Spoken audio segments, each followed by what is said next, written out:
Jaguars and the Kansas City Chiefs. The Jaguars attempting to do something many teams have been unable to accomplish, and that's winning a game in Kansas City in December.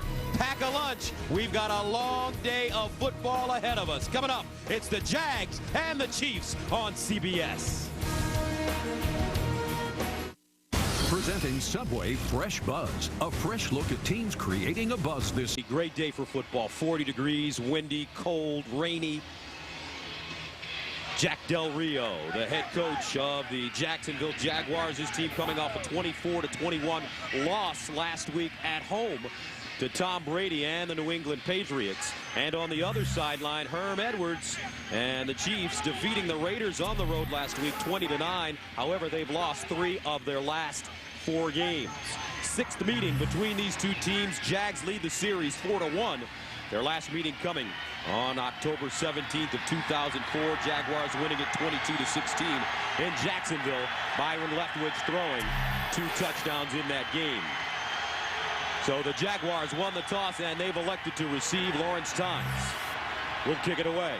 And back deep, Maurice Jones-Drew, the dangerous rookie tailback and return man out of UCLA. 3rd in the NFL, averaging close to 30 yards per return. And folks, we're in Kansas City. Capacity, 79,451. Loudest crowd in the NFL. Jaguars, Chiefs, and we're underway on CBS Sports. Here's Jones-Drew, and he'll bring it out of his own end zone. And he crosses the 25 up to the 27-yard line. 28-yard return. D. Brown with the tackle for Kansas City. That brings out David Garrard out in 10 of the 28. David Garrard has started 100 drives this season, 22 touchdowns, 16 field goals. On first down, they run it. Not a lot of room. Derek Johnson meeting him first. And that's a loss of 1. Defensively for Kansas City, the Chiefs defense forced 5 turnovers. Sacked quarterback Andrew Walter 4 times last week. Tamba Hali, rookie out of Penn State, 7 sacks. Allen, the other end, with 7.5. The linebackers, Mitchell leads him in tackles. Bell, the former Steeler and Pro Bowler. Johnson, the other linebacker. In the secondary, Ty Law, 5-time Pro Bowler. Surtain, the other veteran on the corner. Knight and Wesley are the safeties. 2nd and 11 at the 27. They hand it off. Fred Taylor hopping with running room, and Fred Taylor gets to the 35-yard line, make it to 36 before being stopped. Johnson brings him down, and that's a gain of 7. Well, I guess there's no surprise. 2 straight handoffs to Fred Taylor. And this is a game that we said in the pregame. I mean, these two teams run the football. They're old-fashioned teams. Run the ball, play hard-nosed defense, and win field position battles with your special teams. When you get 2 teams like this, Gus, it really does come down to turnovers and who can take advantage of the mistakes their opponent makes. So on 3rd down and 2, Maurice Jones-Drew, the single setback for Jacksonville, and they give it to the rookie. He breaks it back, and it's chopped down and taken down. Greg Wesley, the safety, coming up and making the tackle. A loss of 1, and Jacksonville comes up empty on their first drive. Well, Fred Taylor, 2 straight runs, and then on 3rd down, they come back with Maurice Jones-Drew. I mean, Drew comes in, and this is a guy who runs very physical, and great play by the safety right there coming up. Wesley into the hole. You got to get the safeties involved when you know that team's going to hand it off. The more guys that get involved in the run game, the better for the defense. Chris Hansen, left-footed punter, sends this one away. This one off the side of his foot. He gets it bounced. Dante Hall scoops it up and is tackled at the 25, a 41-yard punt. And a 2-yard return. Scott Starks with the tackle for Jacksonville. So for the Kansas City Chiefs, 20-9 winners against Oakland last week. Here comes there as Tony Gonzalez selected to his 8th consecutive Pro Bowl this year. First down, Johnson over the left side, and watch him go. Larry Johnson over the 35 up to the 37, gains 11. Defensively for the Jags last week against New England, the Jaguar defense allowed 359 total yards, their most allowed since week 4 versus the Redskins when they gave up 481. McCray has 9 sacks this year. The linebacker Smith leads him in tackles. Greasem and Ingram And in the secondary, Rasheem Mathis, left corner, 7 picks this year. He's going to the Pro Bowl. He's out of Bethune-Cookman College in Daytona Beach, Florida. First down and 10 at the 37. Green underneath. Eddie Kennison with the grab. Mathis brings him down at the 45, but it's a gain of 8. And that first down run by Larry Johnson sets up the fact Trent Green is going to have a lot of time, because this Jacksonville team is really, really going to honor the run. They had everybody packed in around the line of scrimmage. Eddie Kennison going out. There's nobody to cover him. Everybody's packed in around the line of scrimmage in concern of Larry Johnson. Lots of room in the secondary to complete the pass for 8 yards. Second down and 2 at the 46. Kennison in motion. Here's the fake reverse. They set up a screen backside. Larry Johnson looking for a lane. And Johnson crosses inside Jacksonville territory. Clint Ingram, the rookie out of Oklahoma, with the tackle after a 6-yard gain. Oh, and it's a good thing Ingram saw this play, because if he doesn't make this tackle on Larry Johnson, this play's going for a long way. As you see there, he came up to in the hole for the run play, was a fake, and then stayed with Larry Johnson. If he doesn't make that tackle, Larry Johnson may still be running. Clint Ingram has played very well as a rookie in that linebacking core, coming in for the injured linebacking. First down and 10 at the 48. Johnson looking, and Johnson bottled up, taken down. He may have gained 1.5 yards, 2 yards on the play. John Henderson, big defensive tackle, coming up with the hit. And Henderson and Stroud in the middle. They're 2 Pro Bowlers. Stroud is 6'6", 306. Henderson is 6'7", 325. It's hard to run inside against these guys. I'll tell you what, I sat down with John Henderson yesterday. He may be the biggest human being I've been in the same room with. Second down and 8. Trent Green with time over the middle. It's incomplete. Sammy Parker had a lot of running room in front of him, Steve. He sure did. He can't afford. Trent Green's got to be shaking his head. This play breaks wide open. He's still running if he catches it. That is a touchdown. If he can outrun one guy who's got a bad angle already. You see there, that's Brian Williams coming across to try and make that play. He's behind him and has a bad angle. That was going to be a touchdown. That's 2 big plays that have just missed for the Chiefs already. Third down and 8 at the 46. Trent Green down the field, picked off Rasheem Mathis, number 8 on the season, and just like that, the Jaguars force a turnover. First quarter, we already have our first turnover of the day. Rasheem Mathis, the Pro Bowler, steps in front and makes a play. Reception of the season for Rasheem Mathis, and he's the first Jacksonville cornerback to be named to the Pro Bowl. And he's the only Jaguar to be selected as a starter in this year's Pro Bowl. David Garrard rolling out of the pocket, throwing on the run, and he dumps this one out of bounds. But Rasheem Mathis has what you call in football great instincts. He really does. He's had a sensational year, and he's getting better and better, because I think, Gus, you see here, these are all the interceptions he's had this year, 7 of them in all, and 8 here today.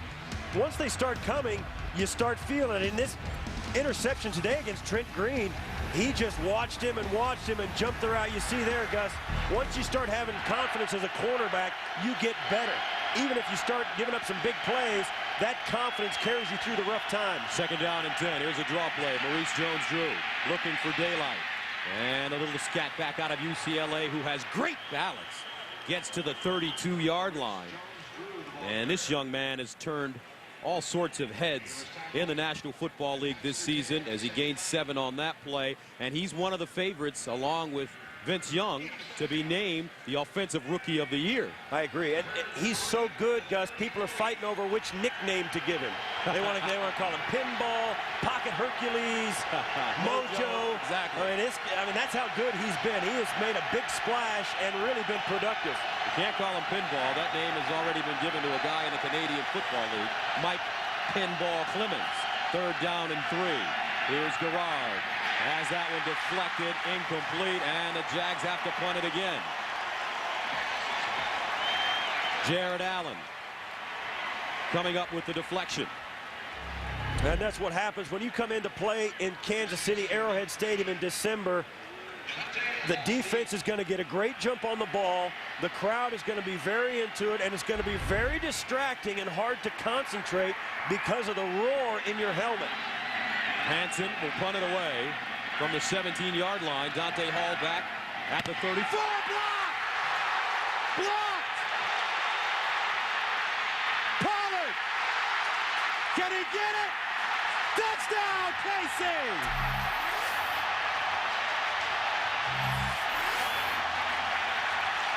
What a play by Bernard Pollard. He blocked it and had the presence of mind to jump on it in the end zone. Gus, that's nothing but a play that the guy made because he wanted to make it. Pollard came on a rush, and watch him right in front, bang! Hits the wingback and just keeps coming, catches the punt off the punter's foot up high, and then looks around to find it, and it's a foot race that Jacksonville can't win. Bernard Pollard, rookie, out of Purdue. What a great individual effort. Extra point up and good. Kansas City takes a 7-0 lead here at Arrowhead.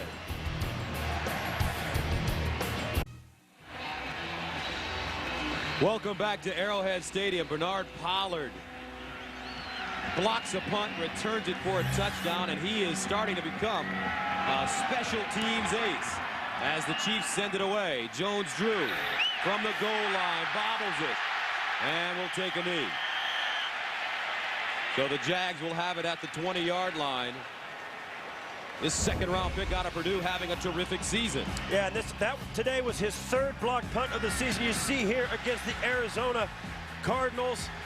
Blocked it in the second quarter, week 15 at San Diego. Bang, comes in, and you'll notice, Gus, all three of the punts that Pollard has blocked, he's gone through somebody to do it.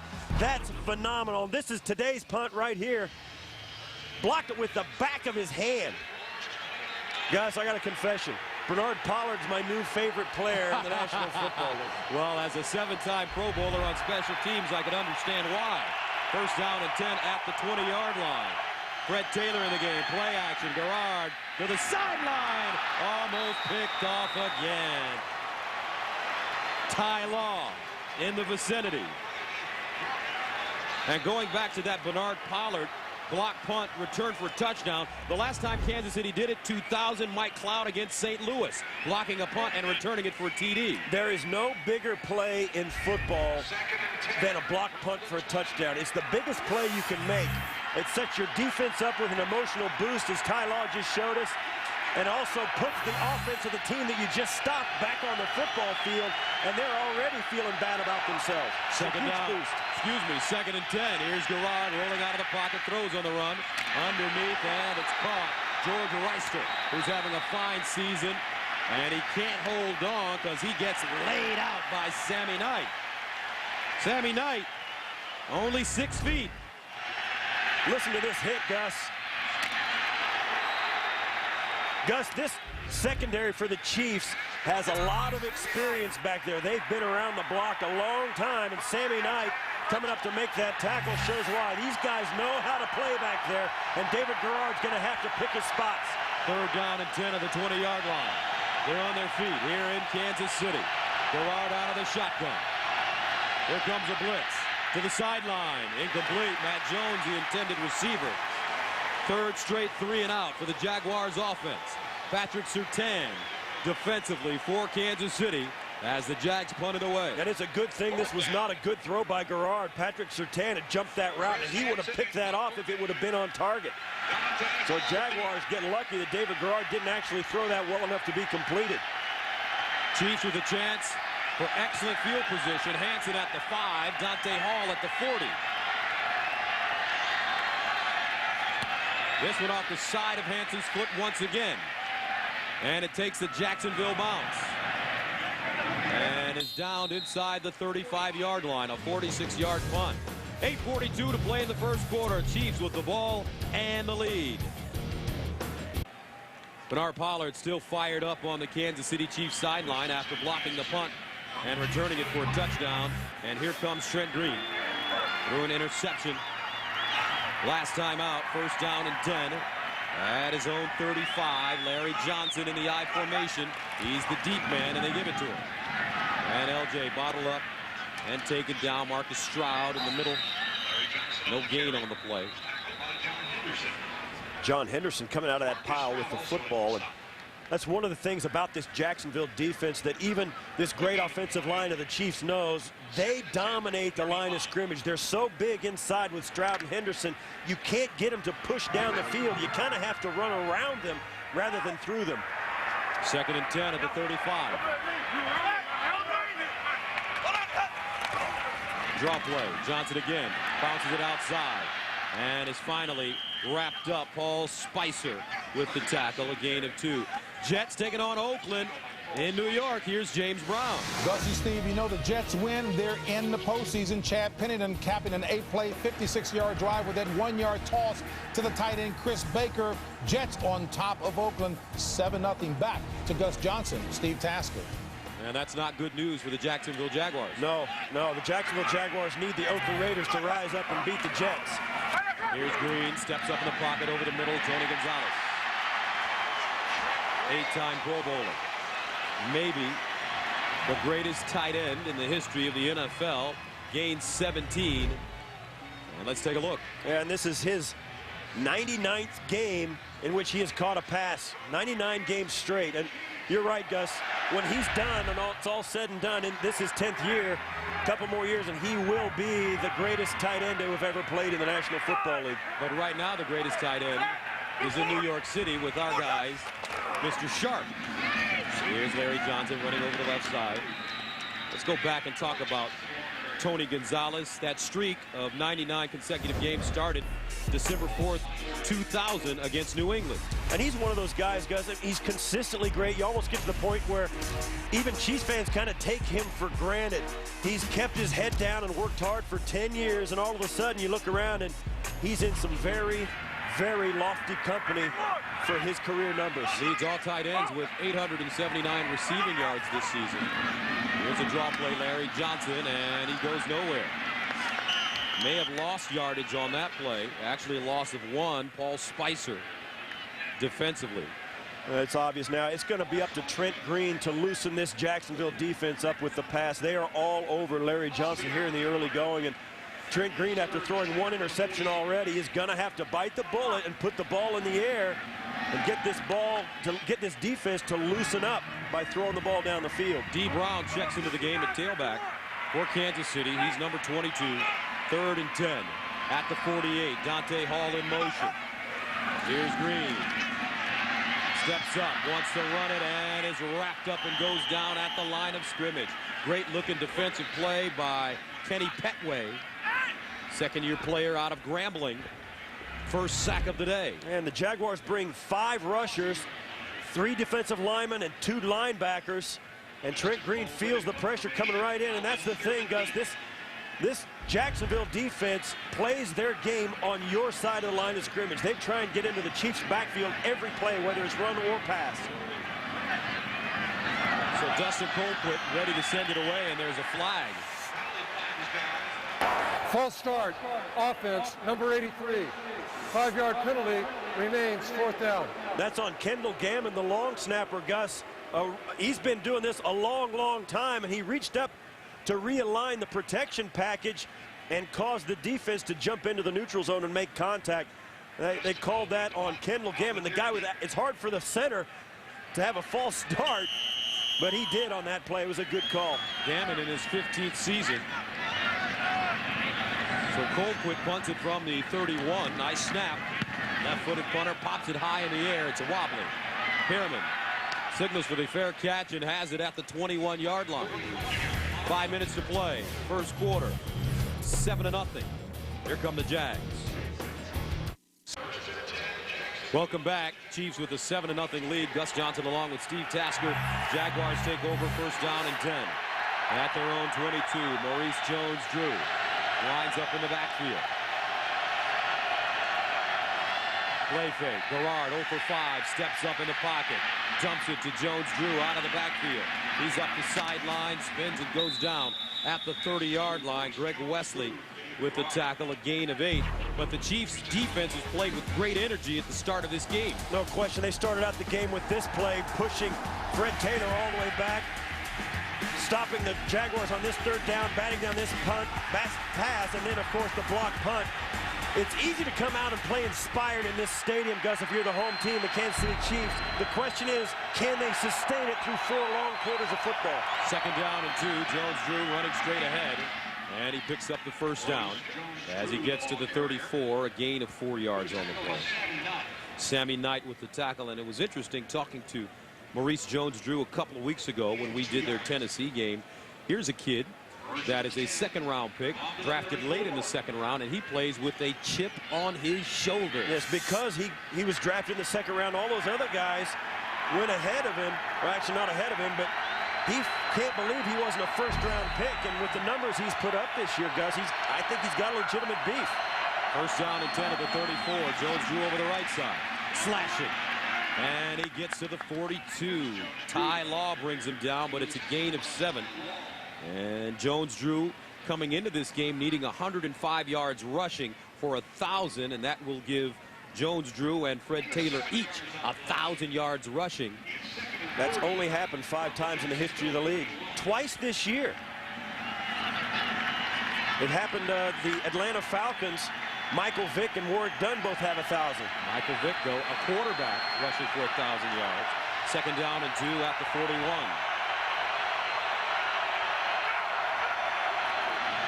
Jones-Drew over the right side this time.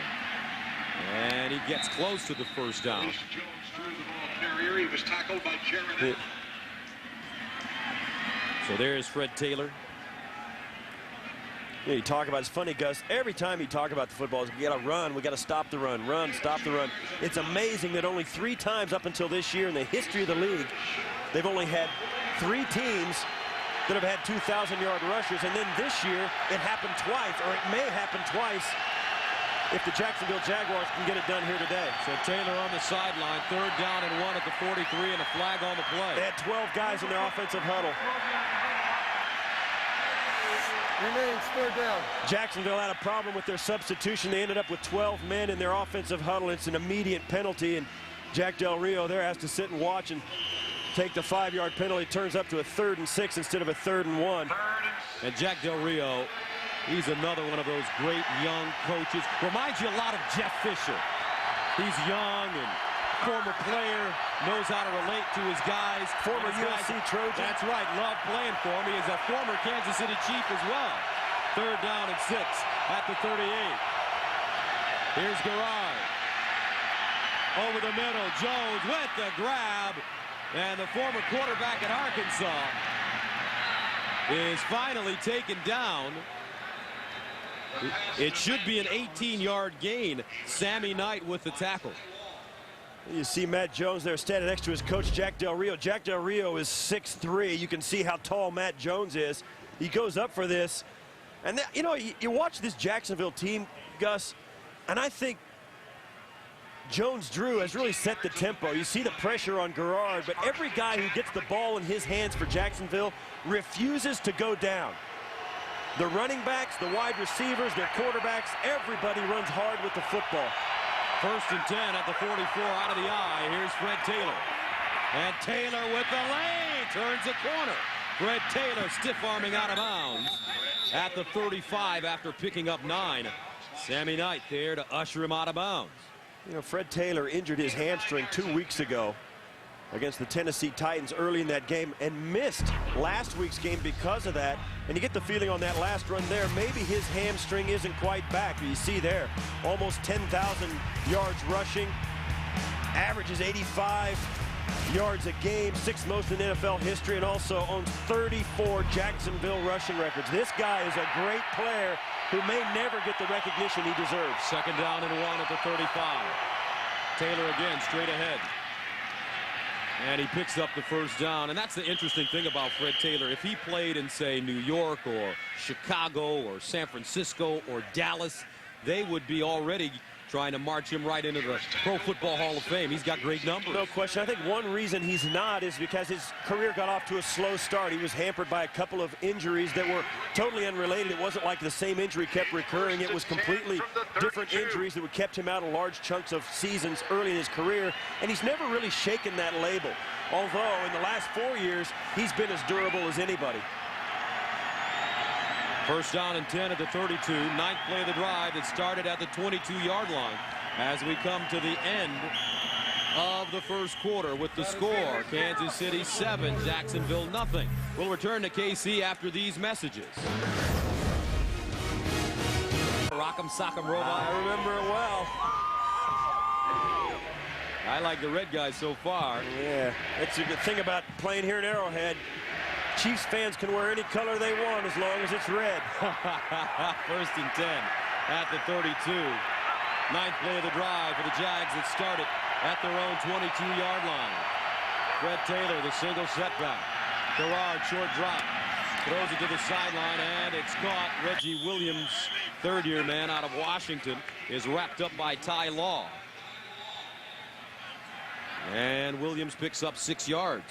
This is a nice drive put together by Jacksonville. You got to tip your hat to them. They looked really on their heels early on in this first quarter, but this drive has been methodical. They got the big play a moment ago from Jones on the catch, the 18-yard gain. But this is a Jacksonville team that is really well coached, Gus. They never get away from their game plan. They don't panic, and even when things don't go their way, as they haven't the last couple of weeks, they know they're on the right track and they don't deviate from it.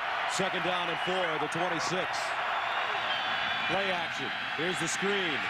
Taylor with the catch. Taylor up the sideline. Taylor smelling the end zone, and he scores. Great call by the Jaguar offense. A 26-yard touchdown for Fred Taylor. And the Jags are ready to tie this thing up. That's the thing about this Jacksonville team. You can't get them out of their game. No matter how well you play for a stretch, they're going to stay with it, and they've got players that can make plays. Fred Taylor is a home run hitter with or without a hamstring, and as this green pass takes effect, look at there. Brad Meester all the way down the field. Offensive line way out in front of that screen. Really well executed. First receiving touchdown of the year for Fred Taylor. Extra point up and good. So the Jags tie it up 7 apiece. Fred Taylor following his blockers into the end zone. Back to Kansas City right after this. Home run hitter from the first moment he stepped on the field way back in his rookie year. He took it to the house for a touchdown, and he hasn't looked back since. 8 career receiving touchdowns for Taylor. Second versus Kansas City. This one will be down by Dante Hall in the end zone. Chiefs will start from the 20-yard line. Second quarter, we're knotted up. That's 7. And the Chiefs, Arrowhead Stadium, another sellout, 79,451. This building opened August of 1972. First down and 10 at the 20-yard line. Tony Gonzalez in motion. They pitch it to Larry Johnson. Can he square his shoulders? No. He's wrapped up and taken down. Bobby McCray having an excellent season. He has 9 sacks, comes up with the tackle for a loss there. As we take a look at some of the key games today. Yeah, and the Jets is the key game for Jacksonville. They need the Jets to lose. Tennessee needs to lose, which they are doing to New England. But, of course, the Pittsburgh-Cincinnati game, and others don't have a score yet. Johnson with the reception out of the backfield.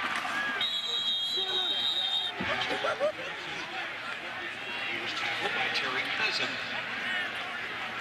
Let's So Terry Cousin with the tackle. Trent Green going no huddle here on 3rd and 9. Here's Green to throw it to the sideline. Incomplete. Had to rush it. The intended receiver, Parker. And the Chiefs have to punt it away. If you're going to go no huddle, Gus, you got to get first downs. It's interesting that they waited till 3rd and 9 to go no huddle there as the Chiefs, as Herm Edwards looks on. They got to stay on the football field offensively. We spoke to Herm Edwards yesterday. He said that's exactly their plan, was to make first downs. They have not been able to do anything offensively thus far today.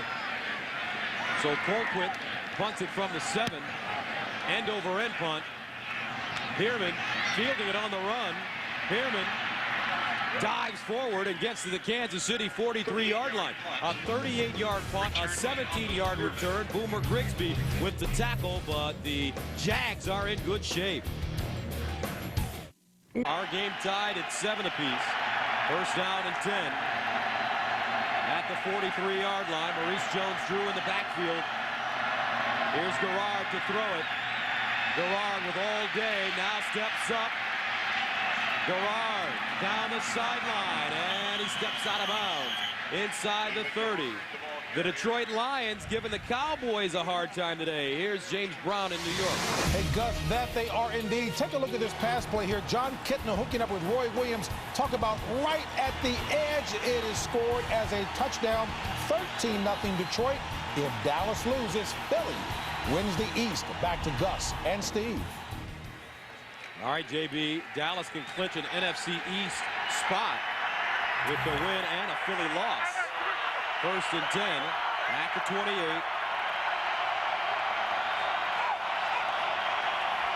Draw play, Maurice Jones-Drew.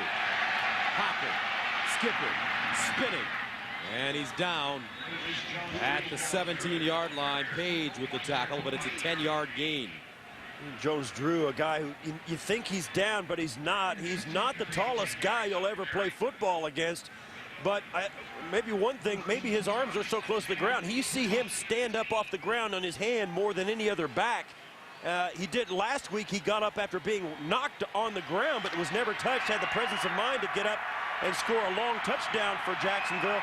He is so difficult to tackle. His height is actually an advantage in that regard. He's only 5'7". Running it once again. Stays on his feet. Look at the balance. No gain on the play, but he could have taken a loss. Allen with the tackle. Watch him last week, though, Steve. Yeah, he'll run. This was amazing. Yeah, he'll run right up inside, and you'll see when he goes down, he bounces off the back of his offensive lineman, pops right back up.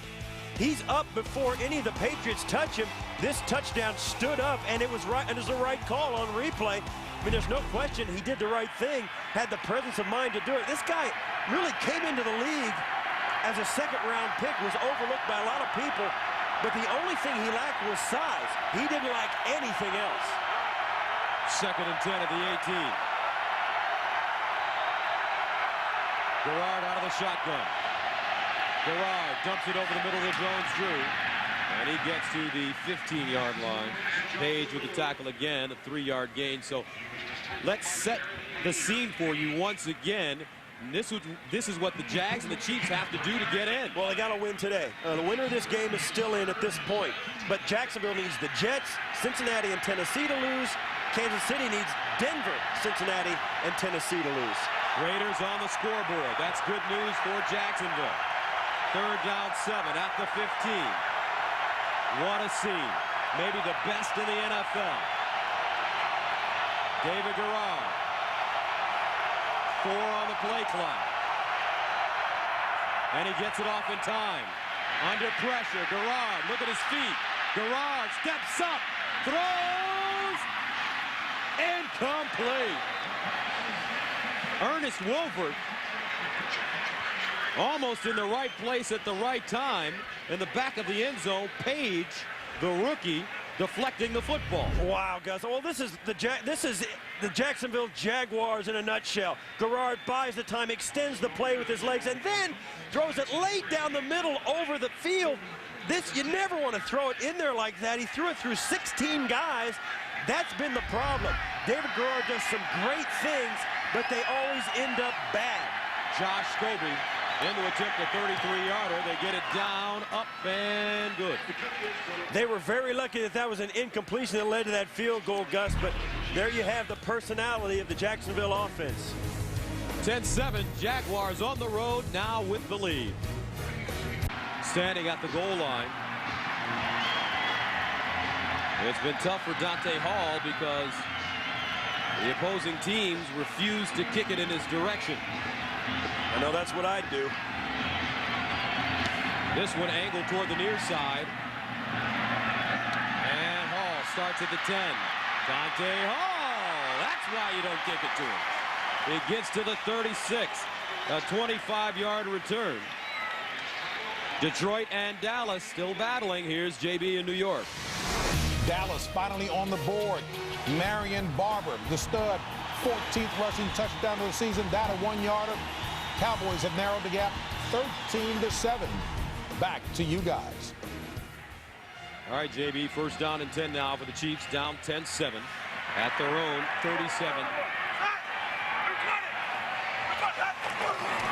Trent Green to the sideline. That one got away from him. And Green is down on his back. He got crunched.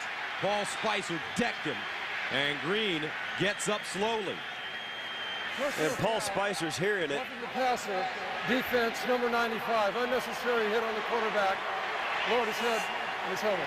And right now, Spicer is getting an earful Automatic first down. from the Kansas City offensive line. Yeah, Brian Waters didn't like this. Watch, Green lets this go, and this is a late hit. That's no question of. And Gus, I'll tell you what, during the week, Paul Spicer may get fined for this hit. It's a head-to-head hit. His helmet hits the face mask of Trent Green. And Trent Green, I mean, you know he's already lost a lot of games this year because of a head injury, and there's no question. Paul Spicer's going to get a fine for that. It was a late hit. It was high. And he followed through and went right to the ground with him. It was an easy call, a call that's got to be made, and a call that Brian Waters had every reason to get after Spicer for. Trent Green going out after suffering a severe concussion week 1 against Cincinnati. Right here, Larry Johnson breaking a tackle. Larry Johnson picking him up and putting him down inside the 10.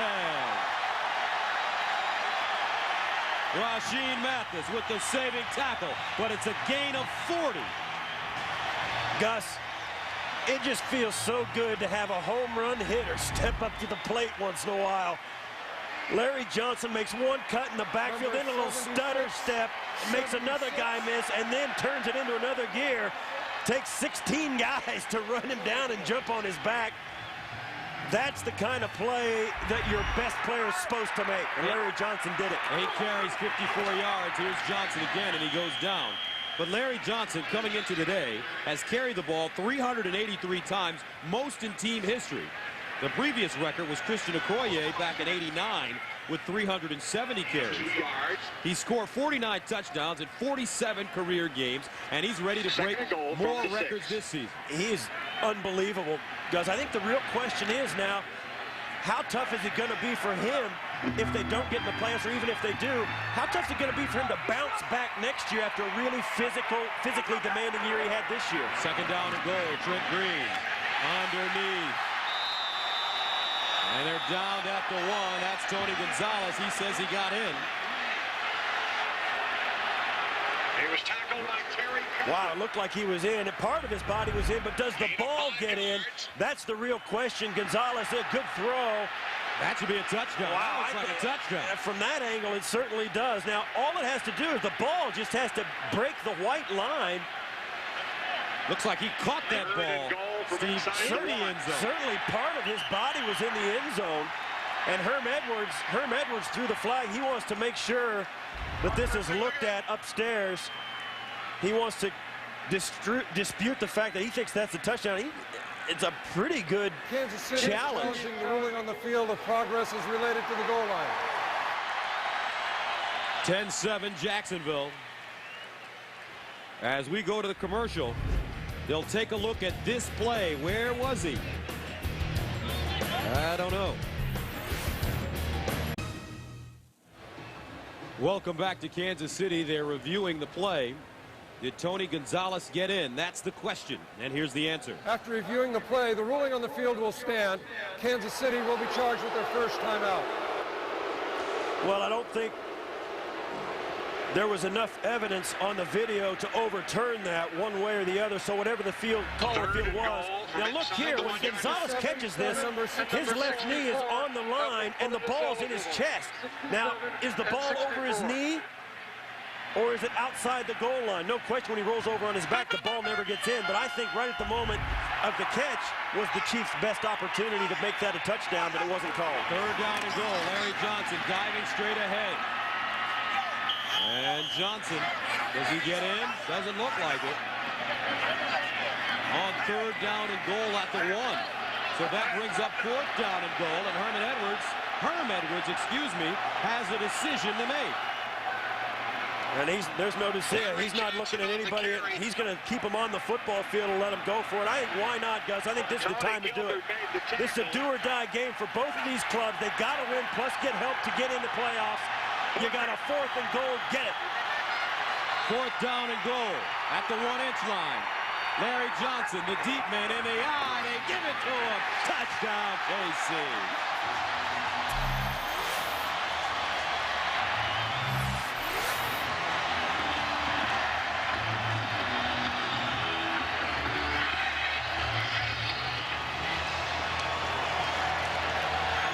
It always looks easy when it works, Gus, but I'll tell you what, going for it on 4th down against a good defense like Jacksonville is never easy. Larry Johnson goes over the top. Great execution up front by the offensive line, and that's a statement by Herm Edwards and his coaching staff about the confidence he has in his players. And the extra point is good. 5 plays, 63 yards. Chiefs ate up 2 minutes and 50 seconds. Larry Johnson with the 1-yard dive. And Kansas City takes a 4-point lead. So Larry Johnson dives in from 1 yard out, and the Chiefs take a 14-10 lead.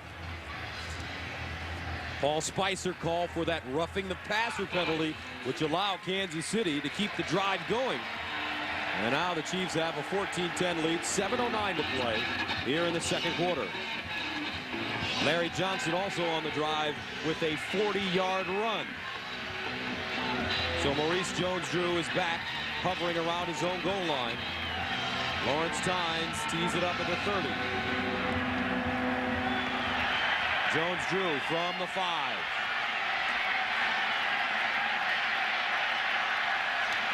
And he goes out of bounds at the 31. A 25-yard return. CBS is taking real celebrities and turning them into real cops.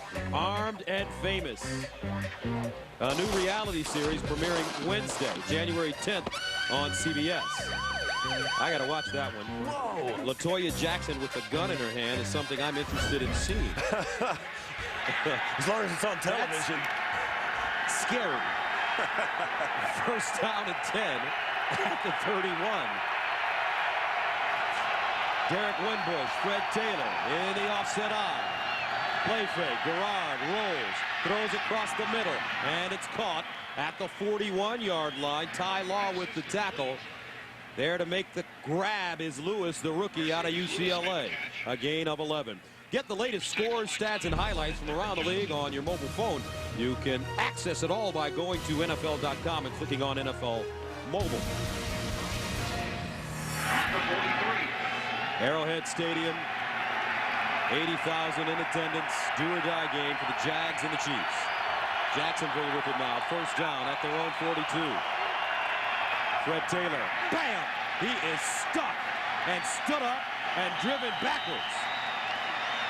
That's some great defense being played by Kansas City. Looks like Sammy Knight came in there and blew up that play. Well, we said in the 1st quarter, Gus, the secondary of the Chiefs has a lot of experience. They know where they're supposed to fit in this run game. And you see their bang right off the corner. You're right, Sammy Knight came in and blew that play up. And if you can get somebody on the runner in the backfield, the pursuit's not far behind. And this Kansas City Chiefs team gang tackles. 2nd and 12 at the 41. Garrard setting up a screen. Jared Allen had him. Flag on the play, and Garrard goes down. He's sacked. And this should be a holding penalty called against Jacksonville. Tamba Hali finally cleaning it up for the Chiefs. Holding offense, number 69. His penalty is declined. Result of the play, 3rd down. That's Khalif Barnes, the left tackle. And you'll watch Jared Allen gets into the backfield here out of the track stance, gets the slap off and the swim under, and then right in on Garrard. Garrard is strong. You see how strong he is to shake off the grip of Jared Allen. And I'll tell you what, Jared Allen, we spoke to him on Friday. This is not a guy you just shrug off. I mean, he's built, and that David Garrard being able to pull out of that grip says something about what he's up to. Not only does Allen have a great build, but he's also a high motor player. He's got a tremendous motor. Jacksonville. And Jacksonville calls a timeout. 5:15 to play. Second quarter. Chiefs leading it 14-10. You can get the latest scores, stats. Sportsline.com. Third down and 20 at the 33. Jacksonville has converted only one of their last 17 third down and 10-plus yard situations. Here's Garrard. Hands it off. Jones-Drew. And he spins and gets up to the 45-yard line, a 12-yard gain. Wesley with the tackle, but the Jags will have to punt it away. And that was just a conservative third down play on a third and very, very long. Just get some yardage back. Kind of concede the fact you're going to punt it away, but maybe, you know, you get Jones-Drew loose. He can break it for the first down, but that's a conservative play. And this is a team, Gus, that you got to know Jacksonville wants to do anything it can not to turn the football over under any circumstances. Fourth punt for Hanson. He gets this one high in the air toward the near side, and it goes out of bounds. Let's see where they spot it. Well, this ball landed almost in the first row. And it's spotted at the 26-yard line. A 29-yard punt. Let's take a look at some of the scores from other games. Oakland hanging in there with the Jets. That's good news for Jacksonville. Pittsburgh on top of Cincinnati on the road. You knew that one would be a bloodbath. New England beating Tennessee. San Francisco and Denver later. San Francisco, they can't get in the playoffs, but they're playing for 8-8. That would be a tremendous accomplishment for Coach Nolan. No question about it. Frank Gore, their great running back, has really emerged to be a positive force for them. 8-8 would be a huge step forward for San Francisco, but the scores of those other games are very interesting here in Kansas City. First down and 10 at the 28-yard line. They fake the reverse, set up a screen. Larry Johnson. And Johnson goes down at the 30, a 3-yard pickup. He's stopped by Nick Geeson. You see these teams that are doing this, Gus. Both teams have run these screens where they fake the pass one way and throw it back to the other side. The Chiefs have done it on a number of occasions. I think that tells you that they've got a lot of young linebackers in there that are too fast to flow to the football. And I think they've seen something on film that tells them that if they can get those linebackers running one way, they can get them out of position. Second down and 7 at the 31. Parker and Kennison, the receivers at the bottom of your screen. Larry Johnson. And Johnson gets to the 31.5-yard line. Gerald Sensabaugh with the tackle. Once again, Gus, the Chiefs faced with a third and about 6 or 7 yards, and they really need to stay in third and shorter yardage than this. Larry Johnson is a huge part of the game plan. They're throwing it to him on screens. They're handing it to him on the backfield. But it seems as though Herm Edwards can't get anybody else involved in the offense. Third down 6 at the 32-yard line. Here's Trent Green throwing. Kennison, nice grab. Flag on the play. Rasheem Mathis defensively, and let's see. Jacksonville thinks this is going to go against Kansas City. Maybe a push-off on Kennison. It's a 23-yard gain. Illegal contact, defense. No. And it will go against Rasheem Mathis. And now Jack Del Rio saying he pushed off. Yeah, well, no, Jack Del Rio's still chopping wood. You got to work the officials, you know. I mean, you got to get your 2 cents in, even if the play goes against you. And you see what happens here. He's going to come out, and right there, he thinks Kennison pushed off Mathis to get that separation. First down and 10 at the 45. 2:50 to play. Second quarter. They fake the reverse. Trent Green dances out of the pocket. And he wisely slides down at the line of scrimmage. Darryl Smith there to cover him up. And just before that last play, that completion to Kennison, we had said they needed to get more people involved in the offense. And I think Tony Gonzalez only has 2 catches. One was almost a touchdown, but I think they got to get the football to Gonzalez, continue to try and get it to Kennison. As we said early on, the Jacksonville Jaguars know that Herm Edwards wants Larry Johnson to carry the load, but you got to share the load to be effective. Second down and 10 at the 45. Johnson in the backfield. Here's Green setting up another screen. Johnson with blockers this time. And away. Larry Johnson dropped at the 35. Deion Grant, the safety, with the tackle, a gain of 10, and that brings us to the 2-minute warning.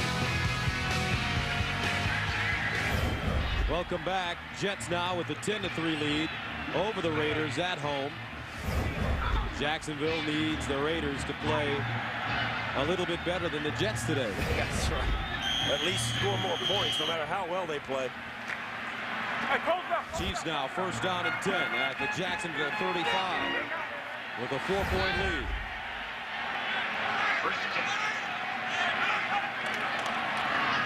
The flea flicker. Green looking for Kennison in the end zone. Touchdown!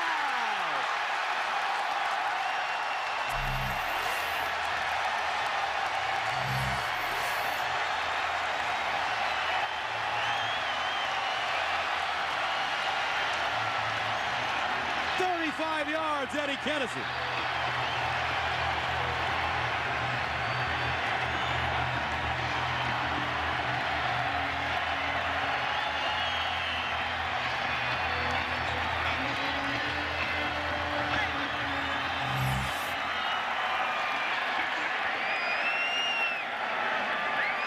And the extra point is good. 21-10. 6-play, 72-yard drive. Trent Green putting that one right on the money. It was pretty disciplined. Two guys try and get back into position and just can't do it. Watch what happens. Kennison's going to come in motion, and you see just that hesitation. Mathis really stays with it pretty well, but it is a perfect throw from Trent Green for the touchdown. 7th touchdown pass for Green this season. 5th receiving touchdown of the year for Kennison. And Kansas City takes a 21-10 lead. Lawrence Tynes will kick it away. Maurice Jones-Drew stands at the 1.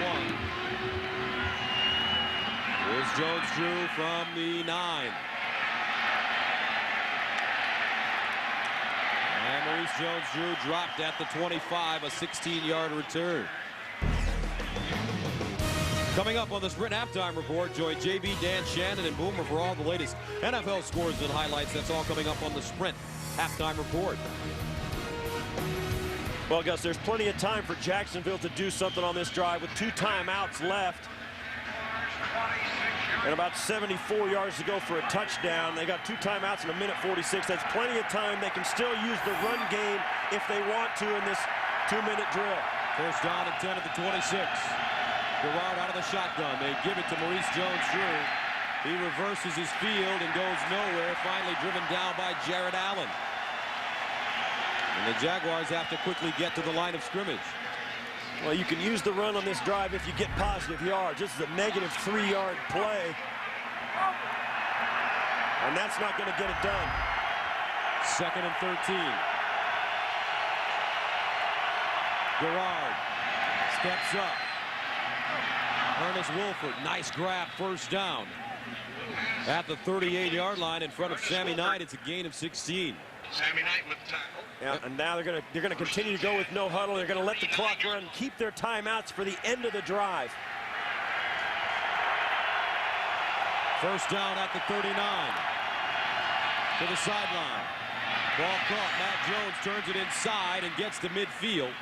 Pass to Matt Jones, tackled by 47 seconds. They've still got time. They don't need to waste their timeout yet. The thing is, Gus, they want to score on this drive, but only after using up all the time. Their second. And now it looks like they need a timeout. Don't forget, coming up on the Sprint Halftime Report, JB, Dan, Shannon, and Boomer will have all the latest NFL scores and highlights. That's all coming up on the Sprint Halftime Report. What I was trying to say there, Gus, is Jacksonville obviously wants to score at the end of this drive, but they want to do it with no time on the clock. They don't want to have to come out and kick off and let something, unusual happen with a lateral play or something like that. So they're going to try and use up all the time they can and save the timeouts to stop the clock at the end to get a playoff. And they used one there because, surprisingly, Matt Jones stayed in bounds on that last play. I was a little surprised at that, but he did get a good gain and got into Chiefs territory. So Jack Del Rio continues to watch his team down 21-10. David Garrard faced with the first down at the Kansas City 49. 47 seconds to go. Garrard again under pressure. Breaks contain. And goes out of bounds. He'll take a sack. Patrick Surtain tagging him out of bounds. A loss of 3. This is a well-timed blitz by the Chiefs. You see Jared Allen comes scot-free right up the middle and blows that play up. And, of course, Surtain chases Garrard to the out-of-bounds. Perfectly timed defensive call by the Chiefs. Gunther Cunningham making those calls on the sideline over there. How about that score? That's a New gift. England leading Tennessee. Well, that's one of the games that has to go exactly like that for these two teams. The winner of these two teams needs Tennessee to lose that game. 2nd and 13 at the 48. Garrard sets up backside a screen. Jones-Drew breaks a tackle. And he's tripped up from behind. Jimmy Wilkerson. I'll tell you what, Kansas City may want to take a timeout right there because that would give them more time if they get the football back on a 3rd and 13. Now, if they don't pick it up, they're going to get it back, and now you might want some time left on the clock. Jacksonville has 1 timeout left. Here's Garrard pumping. Garrard with all day. Indecisive. Garrard throws. And it's incomplete with 3 seconds left. Yeah, Cortez Hankton was out of bounds when he caught that ball. It was a nice throw by Garrard, but you see here as he extends the play, he's going to come back and try and make this grab, but you see there his hips are on the white line when he makes that catch, which puts him out of bounds. So with 3 seconds remaining in the first half, Chiefs leading at 21-10. One final play remaining for Jacksonville. And this is going to be either a Hail Mary, which is what I think it's going to be. I mean, David Garrard's going to roll out to the near side. Now the Chiefs are going to take a timeout. I think what you'll see is that the Chiefs took a timeout there, which is a good call because they got to look at what the Jacksonville Jaguars were thinking formation-wise and personnel-wise. Now the Chiefs can match that and put out their defense that will defend the Hail Mary setup that the Jaguars put on the field.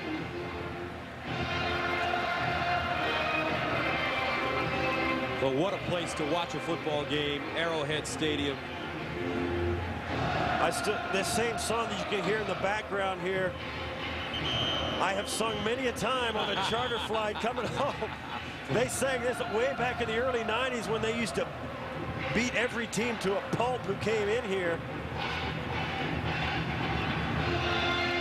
Right, you see up there, Gus, those seats at the top of the stadium are the seats I sat in 1979 in my first ever attendance at a professional sporting event. Those seats right up there is where I sat here in Arrowhead Stadium.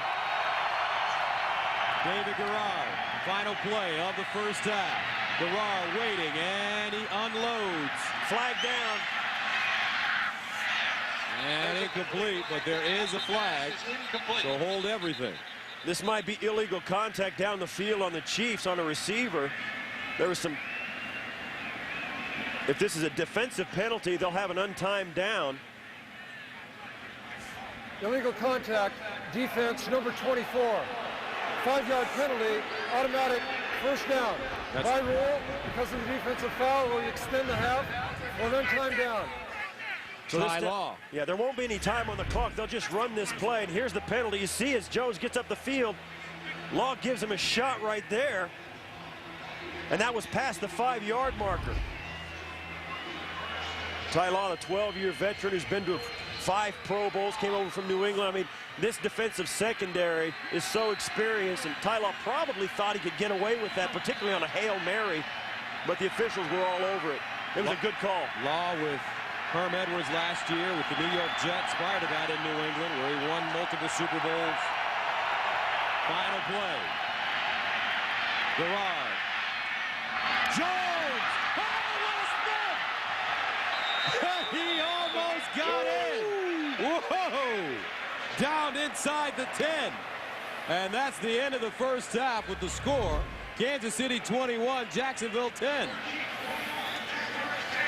The throwback off the Hail Mary. Matt Jones comes open and just can't keep his balance. Woo. A 39-yard gain. 21-10 the score at halftime. We'll be back with the Sprint halftime report after this message and a word from your at halftime.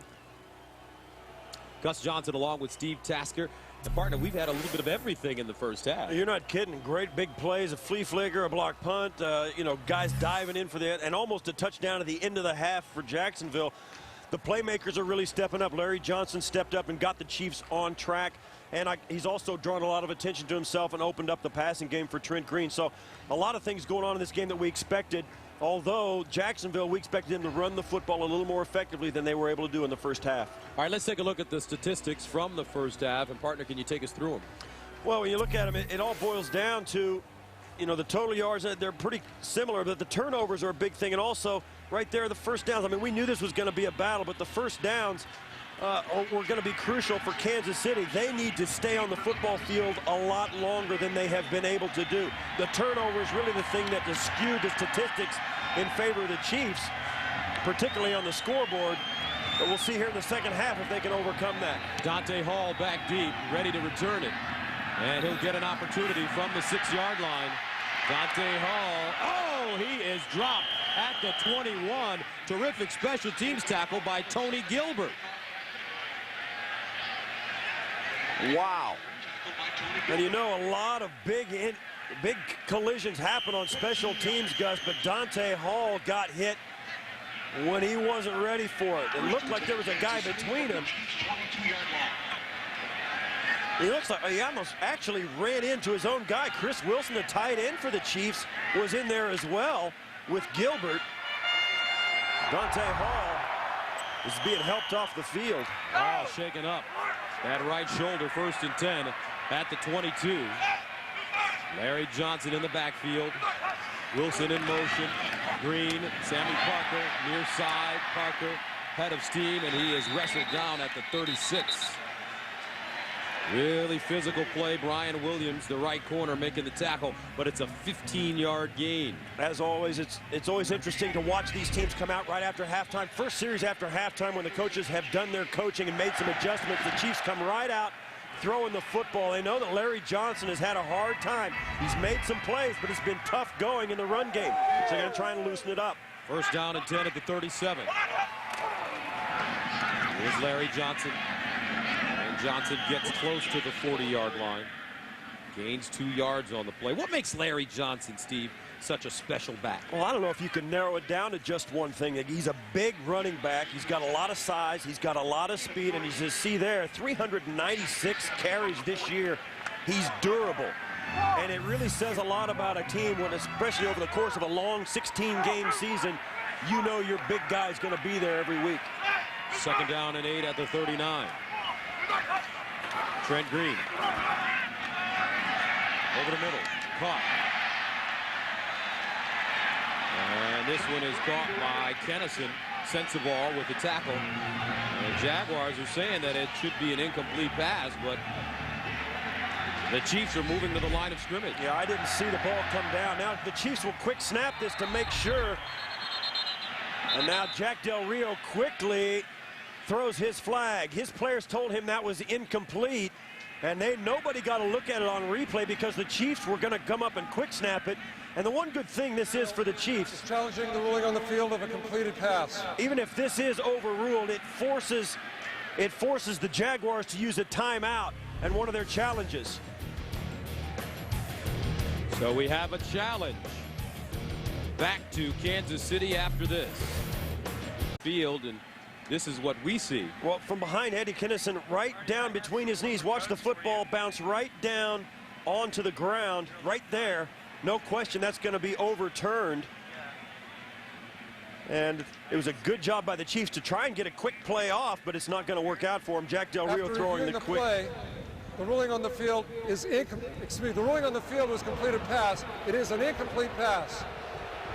Jacksonville will not be charged with a timeout. It will be 3rd down and 7 at the 39.5-yard line. Would the game clock operator please reset the game clock to 13 minutes and 43 seconds. Jags 13:43. Thank you. The Jags have now won 4 of 6 challenges this season. I'll tell you, it says something about them. The Chiefs did try to do the right thing, but Jack Del Rio trusted his players, threw the challenge flag out there quickly before they could get the snap and force the 3rd down. So 3rd down and 7 at the 40-yard line. Green sets up a screen to Johnson. Larry Johnson can't get outside. He's wrapped up, no gain at the 40. Great looking tackle by Darryl Smith. And Darryl Smith is starting to become a really solid linebacker for this Jacksonville team. The Jacksonville linebackers have all had to step in for injuries. You forget they've got 15 guys on injured reserve this year, a lot of them on the defensive side. They've had a lot of guys step in and play extremely well, a lot of the linebackers. 3rd punt of the day for Colquitt at the 25. He drives this one. Pearman allows it to go over his head and into the end zone for a touchback. A 60-yard punt, 40-yard net. So Jacksonville will start from their own 20, down 21-10. 1st down and 10. Wimbush, Fred Taylor in the backfield. In the offset eye. Draw play, Fred Taylor popping. And he finds a crease. Kavika Mitchell with the tackle, a 4-yard gain. And that's what Jacksonville can do to you, Steve. They can hit you with Fred Taylor, who can bounce it outside. Then they can bring in the rookie off the bench, Jones-Drew, who loves to run between the tackles. And you look at, these are the tandems that have had 2,000-yard rushes. You see there, this year, Warwick Dunn and Michael Vick. This could be a year when you do it twice, when it's only been done 3 times in the history of the league. But what a great job Jacksonville has done with their running game. 9 carries, 38 yards for Jones. Drive! Picked up! What a play! Law! Down at the 1.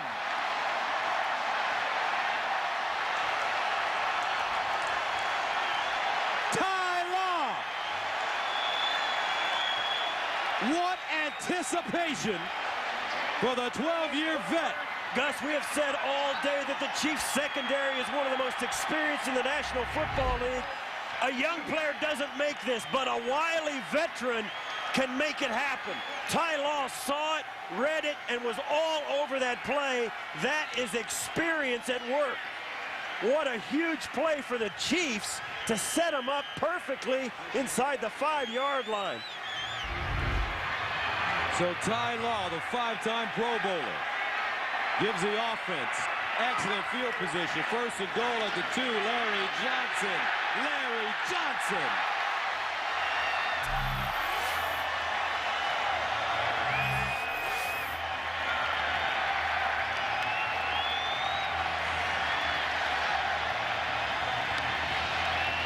That's a Ty Law touchdown. He won't get credit for it on the stat sheet, but there's no question this is a defensive touchdown that Larry Johnson got to carry in. So Tynes comes in to kick the extra point. And it's good. 28-10. Chiefs on top of the Jags.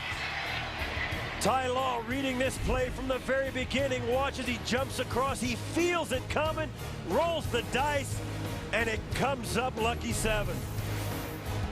And then Larry Johnson finishes. Ty Law with his 4th interception of the season set up Larry Johnson for the score. And the Chiefs take a 28-10 lead. David Garrard continuing to struggle with turnovers, and oddly enough, warming up on the sideline is their backup quarterback, Quinn Gray, right there, number 5. He's out of Florida A&M. And folks, nobody knows about this kid, but he is the perfect combination of Leftwich and Garrard. He's got great touch and can run. He's a ball player. Now, you've seen him a lot in the preseason for the Jacksonville Jaguars. It looks like all of us are going to get a look at him right now. Maurice Jones-Drew from the goal line. And Jones-Drew. He'll give Quinn Gray good field position as he's chased out of bounds by Jeff Webb. A 41-yard return. And I'll tell you what, Gus. So we got another quarterback situation in Jacksonville. Leftwich, he's not in attendance. He's out with an ankle injury. He was replaced by Garrard. Now Garrard gets pulled. 12 minutes to play in the third for Quinn Gray. Gray played in the World League, lit it up over there, hasn't had an opportunity to play in a regular season game when it counts. He's got talent. First and 10 at the 41. Play fake. Gray steps up to the sideline. Out of bounds at the 40. And for folks who don't know, Gus Johnson and I have been calling games for a long time, and Gus has been pounding the drum for Quinn Gray for a long time. This guy can play. And you see here as he comes out and makes the completion to Matt Jones. In fact, we've instituted a fine for anyone to talk about Quinn Gray because Gus thinks this guy may be the greatest thing ever.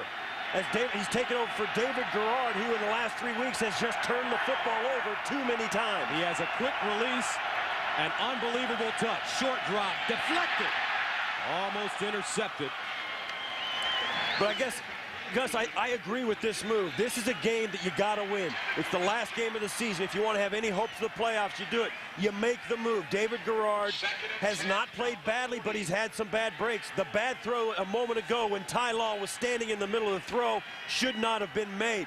So Jack Del Rio makes the switch with plenty of time for Quinn Gray to come in, get himself together, and get his rhythm in time for the fourth quarter to come around and come back and win this game. Second down and 10, play action. Gray in trouble.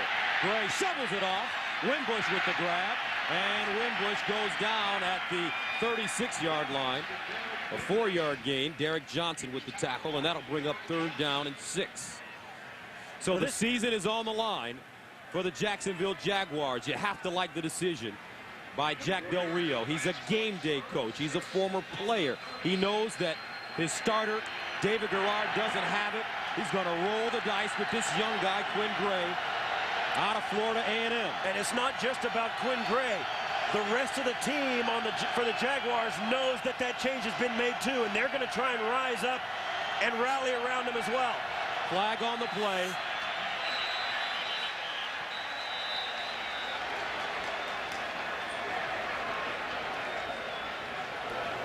False start, offense, number 11.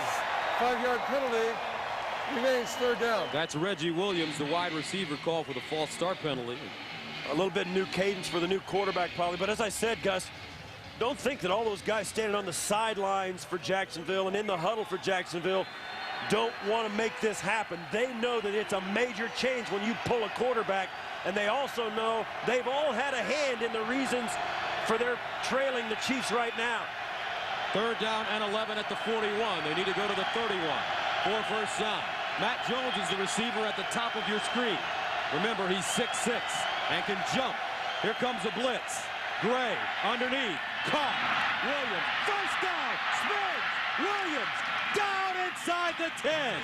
And Quinn Gray jumps off the bench, and he's throwing BBs to start. 32-yard gain.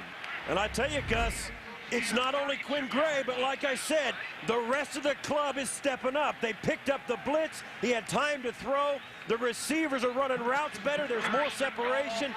Jack Del Rio made the bold move with his quarterback, and right now the Jaguars are responding. First down and goal at the 9.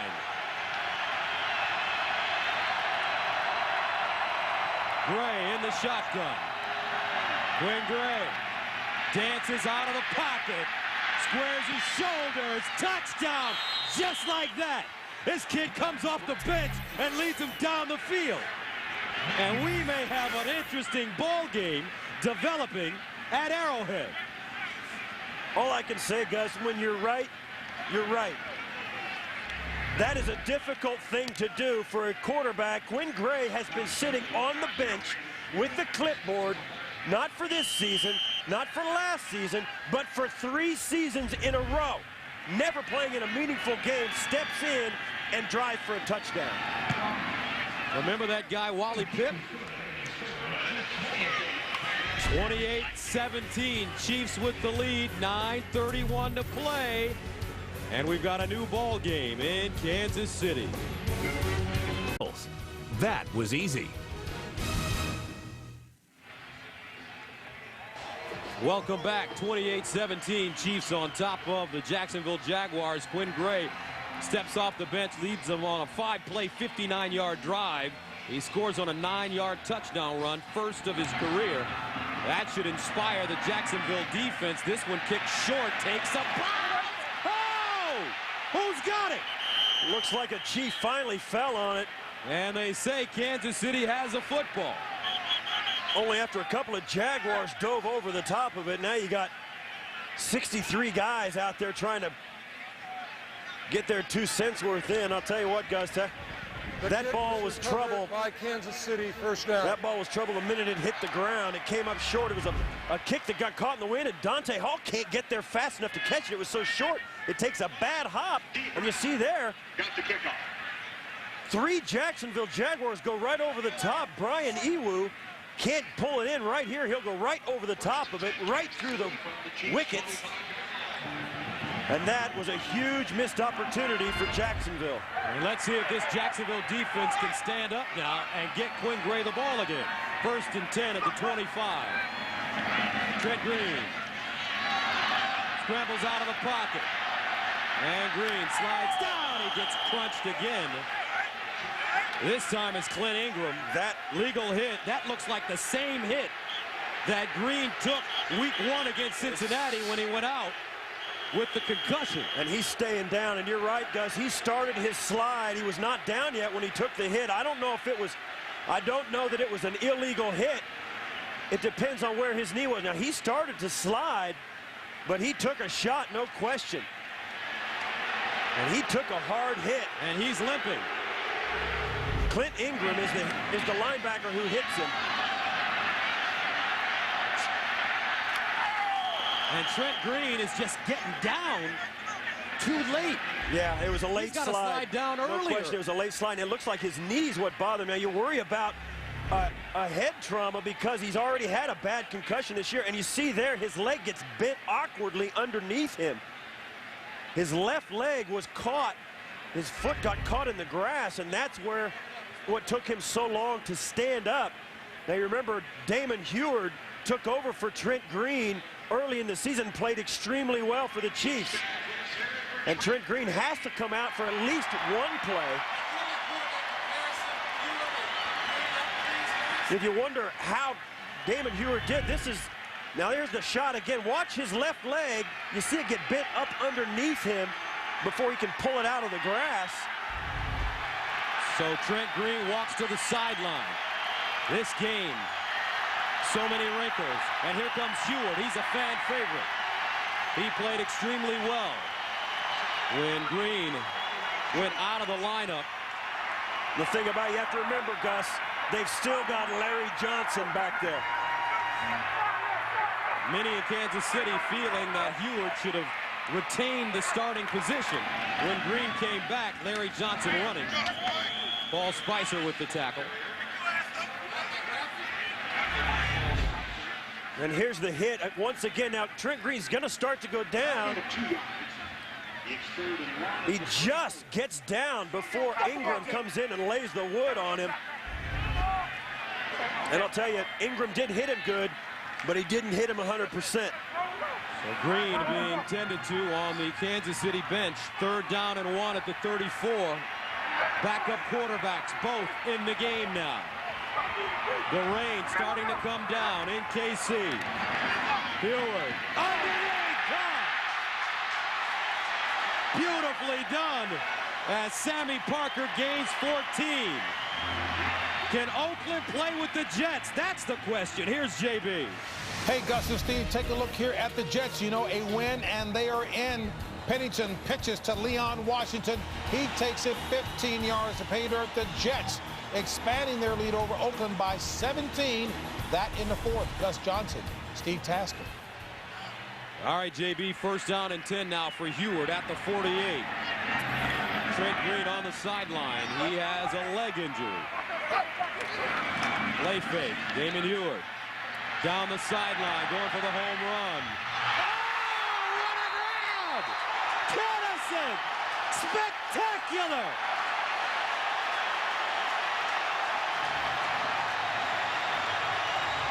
You have got to be kidding me with this catch. Watch as they go down the sideline. A hesitation stutter move. Kennison stays with the play, tips it to himself, and gets both feet in bounds. That is a sensational catch for Eddie Kennison. No question about it. He pulls it in and tiptoes down the sidelines. Rasheed Mathis lets up on the play. He can't believe he pulls this in. And kept both feet in bounds. First down and 10 at the 11-yard line. And a timeout call by Kansas City. They have 2 remaining. 7:19 to play. 28-17, Kansas City. He can to get back on the football field, and then after Heward completes this long throw, he gets jacked, and he has trouble getting up and collecting himself to get back in the huddle. He's back in the game, but the quarterbacks are taking a pounding. First down and 10. Here's the pitch. Larry Johnson wants to throw it, and Johnson does. Incomplete. Eddie Kennison in the back of the end zone. Kennison has had a terrific football game. He caught a touchdown, a 35-yarder on a flea flicker from Green. And now a huge reception from Heward. As you take a look at the quarterback comparison and look at what Heward was able to do when Green went out after week 1 with the concussion. And it becomes obvious why some of the fans here in Kansas City are clamoring for Heward to be the guy all the time, not just when Green is hurt. Second down and 10. Jacksonville has to keep this Kansas City squad out of the end zone. Here's Heward with time. Underneath. Incomplete. And that'll bring up third down and 10 at the 12-yard line. Intended for Sammy Parker. So some great storylines for you folks here in Kansas City. Both of these teams in a do-or-die situation. They need wins and help. Jack Del Rio making the quarterback change. We said how it raised the level of play on the offensive side. Now it's got to raise it on the defensive side. Jacksonville has got to get a stop here against the Chiefs offense. Third down and 10 at the 12-yard line. Chiefs can still get a first down. Johnson, the single setback. They give it to Larry Johnson. To the corner. Touchdown. Larry Johnson with his third rushing touchdown of the afternoon. And the Chiefs take a 34-17 lead. Terrific play call. As the Chiefs catch Jacksonville sleeping with the draw. Watch the lead block right in front of you as they get the trap block. He bounces outside and takes it, and once he gets to the corner, it's a foot race and they can't catch him. That's his 399th carry of the season. Extra point up and good. And just think about it, Steve. We're only in the third quarter. We have 7:04 left. Chiefs leading at 35-17. Good old-fashioned AFC shootout. Both the two guys that are responsible for the big plays, Eddie Kennison there on the right and Larry Johnson on the left, making the play. Kennison with the long bobbling catch down the sideline, and then Gonzalez steps up, turns around. There's just nobody to block.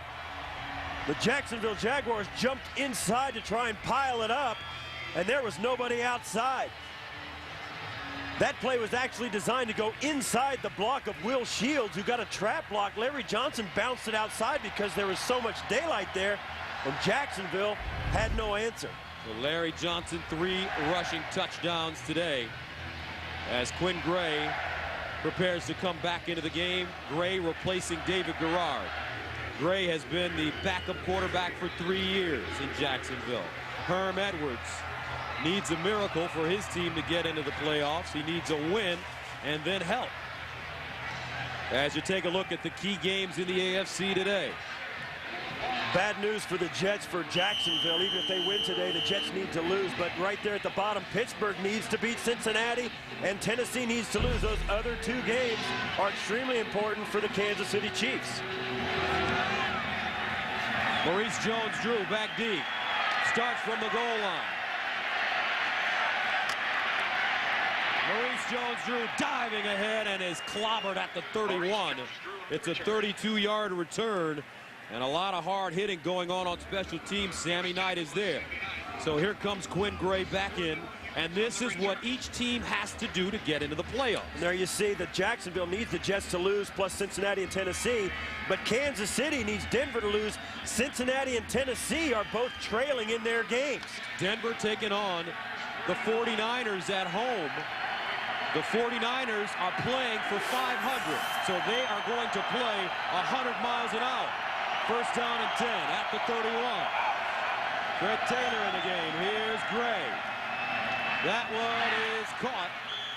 Thrown a little bit high. Lewis with the grab. I'll tell you what, Gus, at this point of the game, I don't think it's too early. I think it's too early for Jacksonville to abandon the run game completely. They got a quarter and a half of football to play. Go ahead and hand it off. As you see there, Trent Green talking to the kicker. He's a questionable return, as we saw his ankle get balled up underneath him on a scramble. But for the Chiefs, Damon Heward to the rescue. Second down and 9 at the 32. Quinn Gray to the rescue for Jacksonville.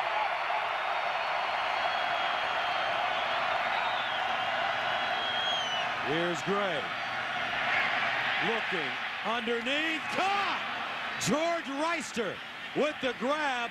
Gray waiting till the final second to release it, and it's a gain of 20 and a first down. Sammy Knight with the tackle. Quinn Gray buys himself some time to give this play a chance to develop. Reister, a big tight end, getting all the way down the football field. A long route to wait to develop for a big tight end to go deep down the middle in a crossing route. But Quinn Gray backpedaling out of the pocket, bought enough time to make the completion. Quinn Gray trying to seize his opportunity during the final week of the season. First and 10. Taylor. And Taylor spinning to the 45. He picks up 3. Smart play. No need to abandon the run game. Just enough to keep the Chiefs team from putting their ears back and running after Quinn Gray in the pocket. You've got to hand it off once in a while to keep the run game in the mix. But yet, you know, as far down as the Jaguars are, but with plenty of time left, they're going to have to air it out a little more than normal. Not completely, but a little more. Second down and 7 at the 45. Out of the offset eye, Wimbush. Jones-Drew. Here's Gray. Throws it to his back, and Jones-Drew drops it.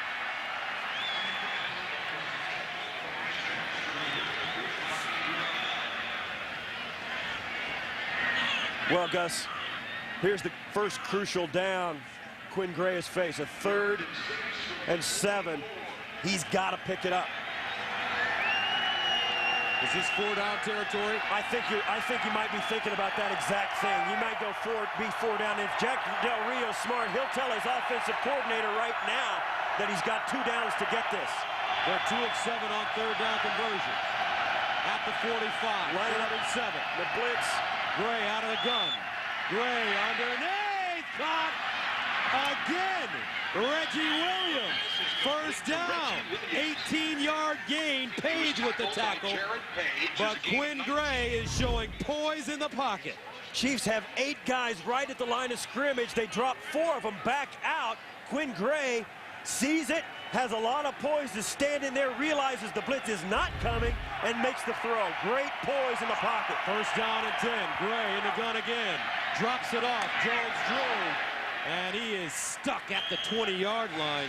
That's Derek Johnson, number 56. Second-year man out of Texas, but a gain of 5. And the Jaguars going no huddle here on the 2nd and 5 play. Great job, and you got to wonder how often Quinn Gray has actually got a chance to run this offense in no huddle. He looks like he's been running it all season. Here's the handoff. Jones-Drew on the draw play. And he gets to the 16 and a half. Patrick Surtain with the tackle, a gain of 4. You look around this stadium and you see the Chiefs offense and special teams putting up 35 points today. This is a chance for the defense of the Chiefs to put it away. 3rd down and 2. And Gus, this may be 4-down territory, but I don't know. I think at this point, take the 3 points, get yourself to 15-point deficit, and kick off. And sooner or later, your defense is going to have to stop the Chiefs anyway. 5 on the play clock. 3rd and 2. Gray can run. Gets it off in time. Gray decides to run it. He's got an angle. Gray puts it in. Touchdown!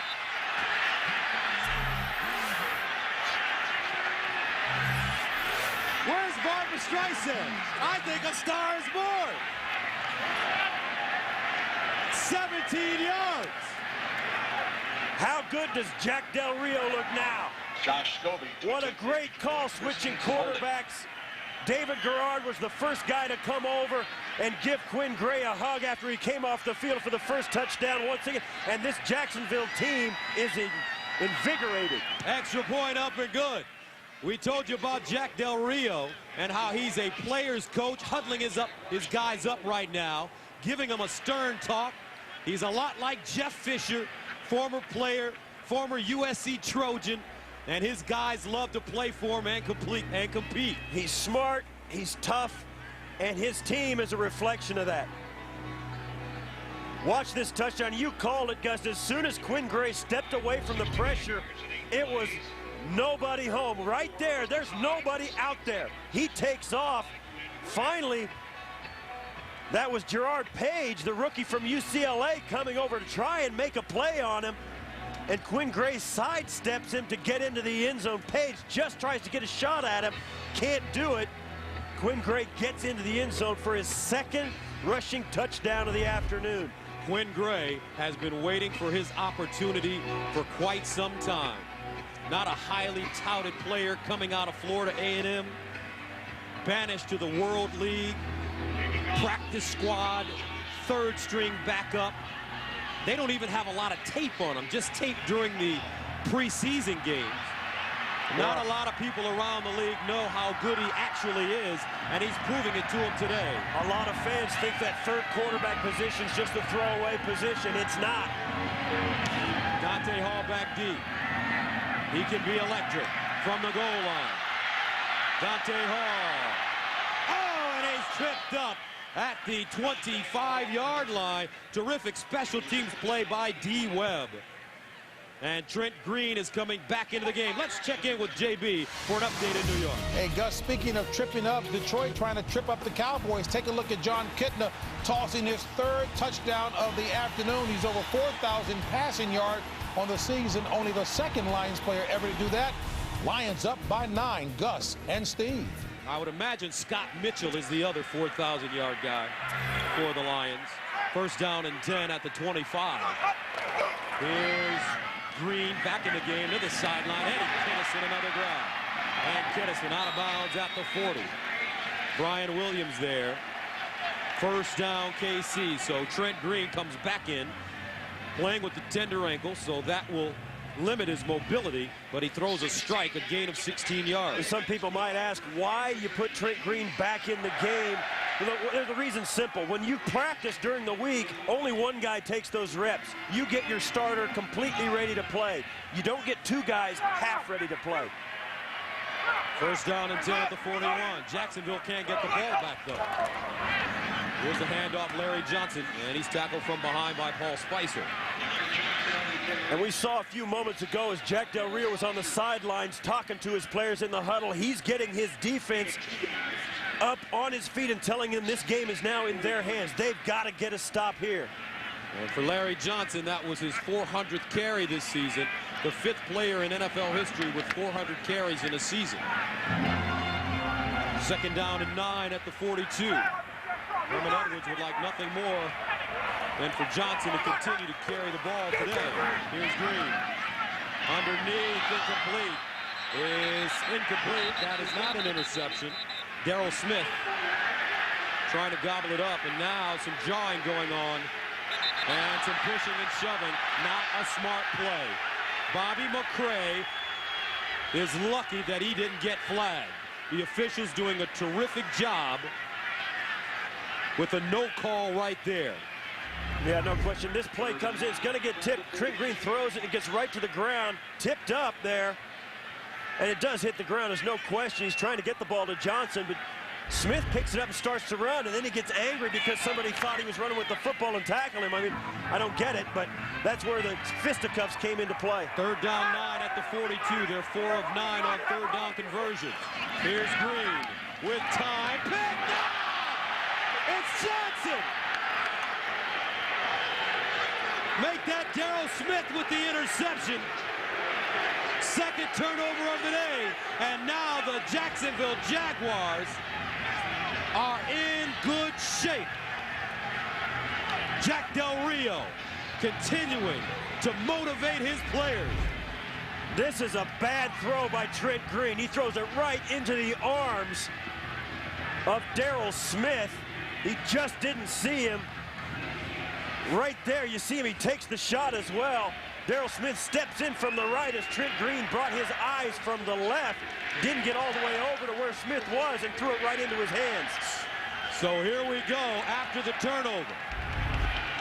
Smith giving Quinn Gray great field position at the 46. As he approaches the line of scrimmage, his turn, his opportunity to shine in the NFL spotlight. Down 35-24. Gray in trouble, and he's sacked at the 41. Kansas City bringing everybody. Pittsburgh and Cincinnati playing today. Here's James Brown. Hey, Gus, catch your breath. Take a look here. Carson Palmer hooking up with Chris Henry. Look at what he does. Masterpiece here. Eluding all would-be tacklers. 66 yards to pass play. 10-7. Cincy on top. Gus and Steve. All right, James. Kansas City needs Pittsburgh to help them out today. 2nd and 21 at the 43. Kansas City showing blitz. Here comes a corner blitz. Gray gets it off. Incomplete. Pat Surtain looked as if he was shot from a cannon. And you'll see there, right up through the middle of the defense, Tamba Hali gets free completely. All of a sudden, Jacksonville's having some pass protection problems. A moment ago, Jones-Drew missed a block on a safety blitz, and now Tamba Hali comes through untouched. Kansas City pulling out all the stops defensively to get pressure on the young quarterback. So on 3rd and 21 at the 43, the Jags need to go to the 36 of Kansas City for a first down. They're not showing blitz. Here's Gray underneath. Reggie Williams with the grab, and he gets close to the original line of scrimmage, a 9-yard gain, but the Jaguars will punt it away. And that was a big stop right there. I'll tell you what, Gus, you're seeing it right now. This game is emotionally charged for both these clubs.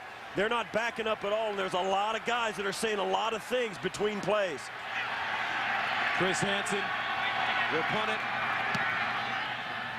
High wobbly kick. Angled toward the near side. Fair caught. Fair catch.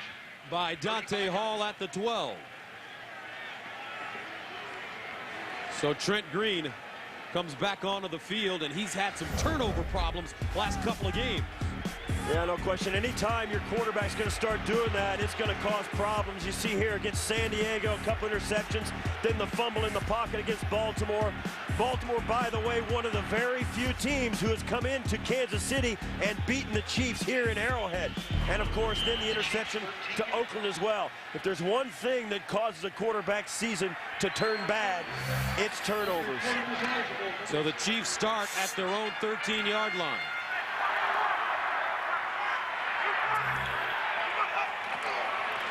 Larry Johnson, nothing.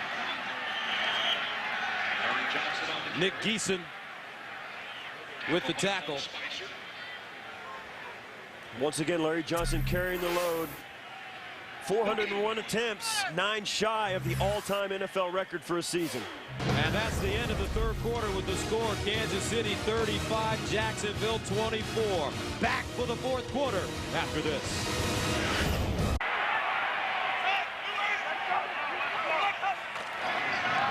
Here's the reverse, Dante Hall. And Hall comes up short of the first down. He'll need about a yard Deion Grant gobbles him up, a gain of 9 on 2nd and 10. Great use of the run game, getting Dante Hall the football every chance you can.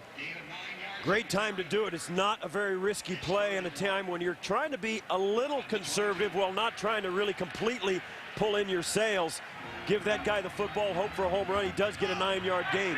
3rd down and 1.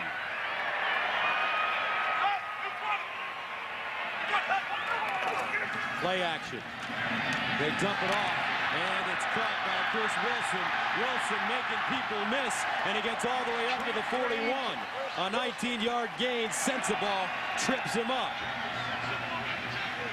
Jacksonville's defense needing to come up with a stop, having trouble getting pressure on Trent Green.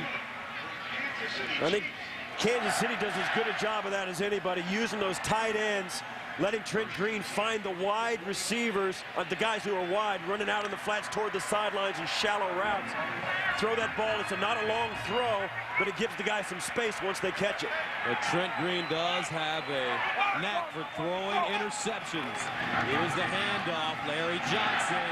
Larry Johnson turns the corner. LJ out of bounds at the 45. A 14-yard gain.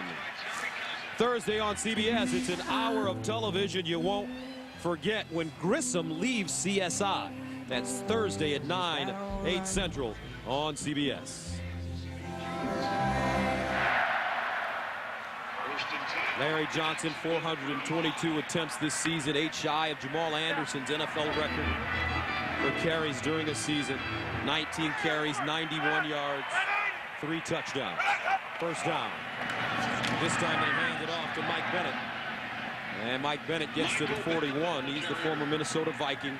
Gains 4 yards on the play. Terry Cousin there defensively for Jacksonville. Yeah, now it's a point where the running game comes into huge play for the Chiefs. Larry Johnson's going to carry it in. If you're the Jacksonville defense, you're looking at the scoreboard and watching that clock tick, knowing you've got to stop that guy to get the football back and have a chance at winning this football game. 2nd down and 6.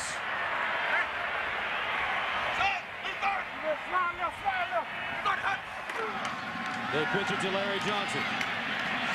And Johnson leans ahead. Darryl Smith there. And it's a gain of 3 yards on the play. And you can see, for all the fireworks, both teams scored 2 touchdowns in the 3rd quarter, Gus.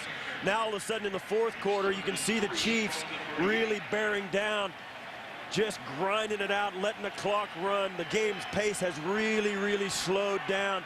And Jack Del Rio, I think, gets more and more tense on that sideline, knowing that the clock is ticking away. Big play here, though, for the Jacksonville defense. 3rd down and 3 at the 38. Green looking. Green incomplete. So that brings up 4th down, and Colquitt will come in to punt it away. The Jacksonville defense, excuse me, Gus. Dante Hall has this. It's a low throw, but he has his hands on it and just can't pull it in. He's across the 1st down marker, but can't pull it in because it bounces right off his fingertips and causes the punt. Colquitt punting from the 48. Pearman back deep, standing at the 8-yard line.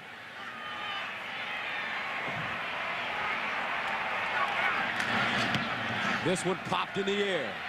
End over end. And it's fair call at the 8. A 29-yard punt. 11:43 to play in the 4th quarter. 35-24. Chiefs. The Chiefs. Quinn Gray in for David Garrard. He's been awesome. With the football now at the 9. Gray. Near side. Strike. Ernest Wilford. And he can really flick that football.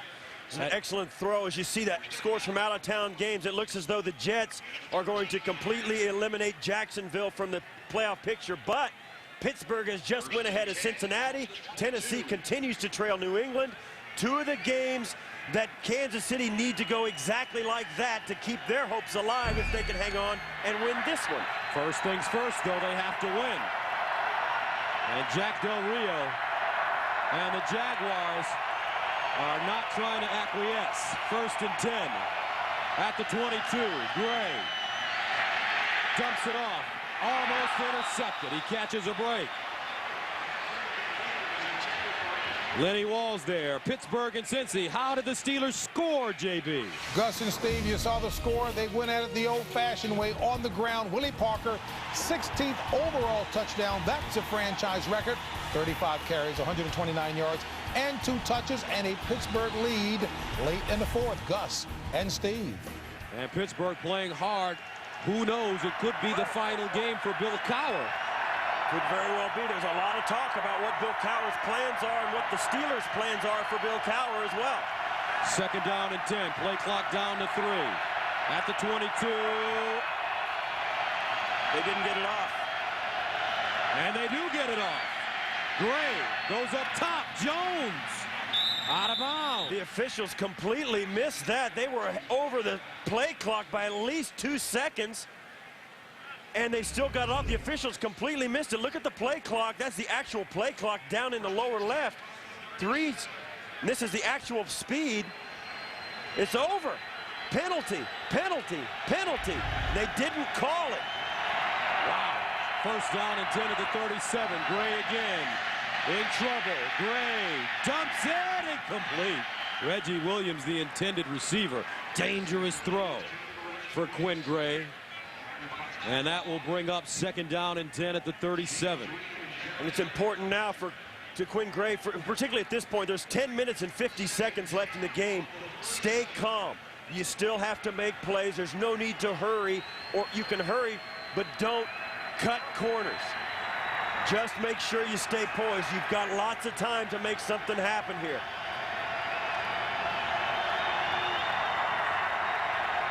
Second down and 10. Play clock winding down again. Gray not in a hurry. Play clock is gone again. And now they do call him. There is a flag. The exact same thing happened a moment ago, and they got away with it. 5-yard penalty remains 2nd down. This time, the official does catch it. And that's just inexperience on the part of Quinn Gray. Well, it's also getting the play in from the sideline. It's taken him a long time to get in and out of the huddle. A little of that's Quinn Gray. A lot of it is the communications.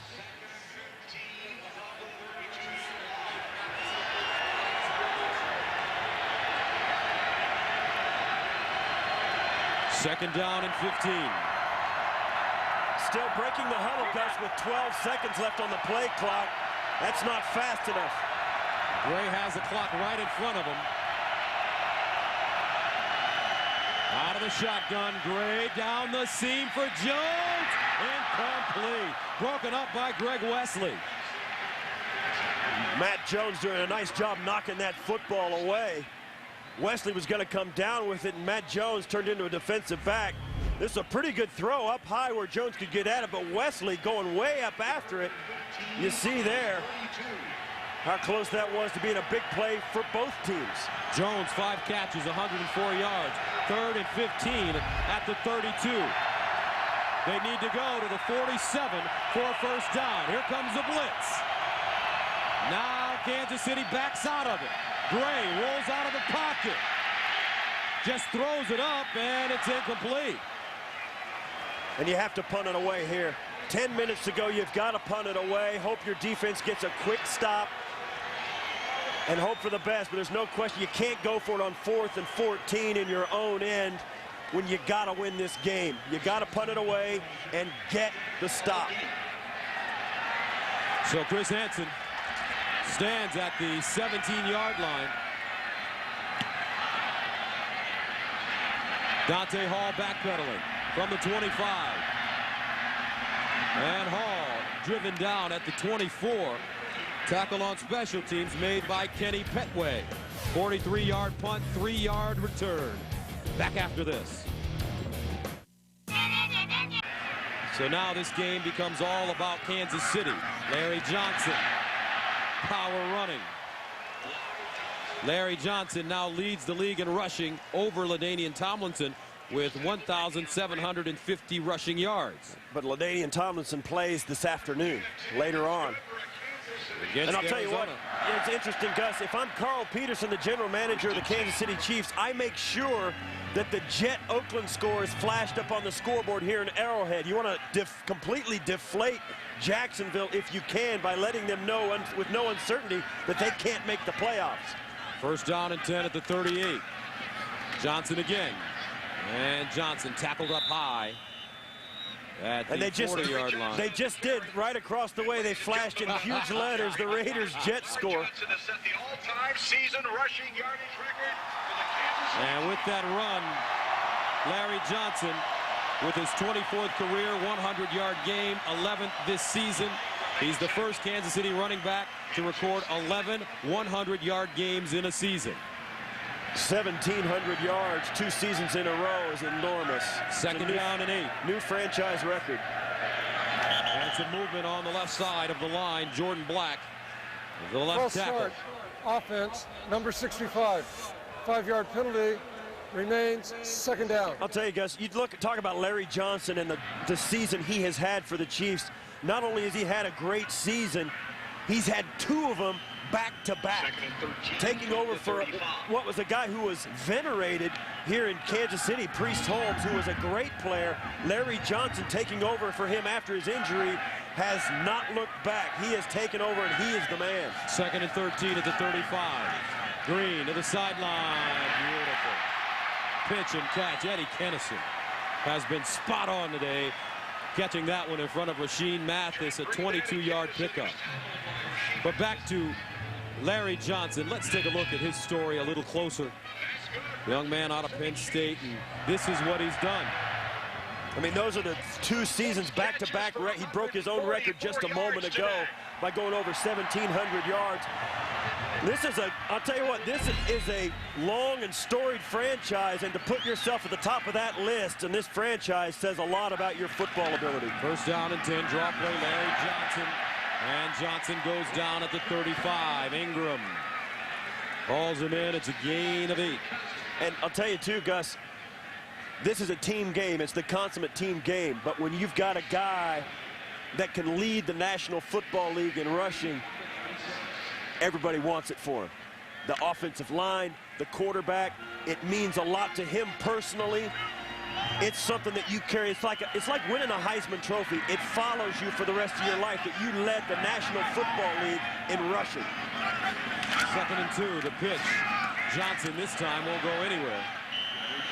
He's taken down at the 39, Rashean Mathis. And that is a loss of 3 on the play. And that brings up 3rd down and 5. Another big play for the Jacksonville defense. Chiefs want to keep the chains moving and the clock running. 7:30 and counting. Larry Johnson needs only 4 more carries to break the single-season carries record in the NFL as well. So what a season it's been. Michael Bennett is in the game now at tailback. Here's Trent Green throwing. Green in trouble. Green sacked at midfield, and he fumbled it. He fumbled it. And the Jaguars have it. Unbelievable. The Chiefs not only shoot themselves in the foot, they blow their foot right off. Look at this play. Jacksonville with new life. 7:07 to go. Crucial mistake by Trent Green, fumbling the ball and turning it over. Jacksonville has it 1st and 10 at their own 49 for Quinn Gray. Here's Gray passing on 1st down. Reggie Williams squares his shoulders, gets out of bounds at the 40. Pass to Reggie Williams. You said a moment ago, Gus, the Chiefs shot themselves in the foot today. Trent Green threw the first interception to Rashean Mathis, then the interception right there to Darrell Smith, and then a moment ago trying to get out. The one thing you said they shot themselves in the foot, the one thing he couldn't do at that point was turn it over, and he gets it knocked out in the pocket. And that spells a problem for the Chiefs. 1st down and 10. Here's Gray with time going up top and complete.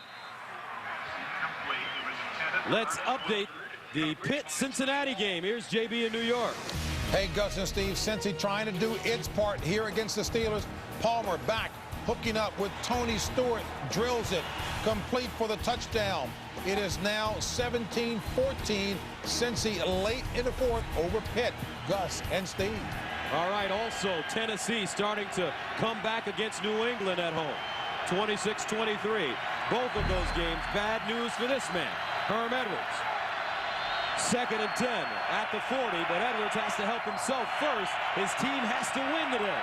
Once again, they're down on the play clock. They do get this one off, though. Here's Gray. Incomplete. Back-to-back plays, some miscommunication between Quinn Gray and his receivers on routes. With the incompletion, the clock will stop. Give him 2nd and 10. Still okay at this point. And don't forget, you've seen the stars dance, but you've never seen them do this. Real celebrities become real cops in the new reality series, Armed and Famous. Folks, they gave LaToya Jackson a gun, premiering Wednesday, January 10th on CBS. Scary show. 3rd down and 10 at the 40. Here's Gray. Down the seam, and he throws a strike again. 1st down, Jacksonville. And now they've got to get on the line of scrimmage and get a playoff once again. And with every 1st down, Gus, Jacksonville gets closer and closer to the miraculous. Quinn Gray comes in for David Garrard. First opportunity to play in a meaningful game. He throws it incomplete. A flag is on the play. And this may go against Ty Law.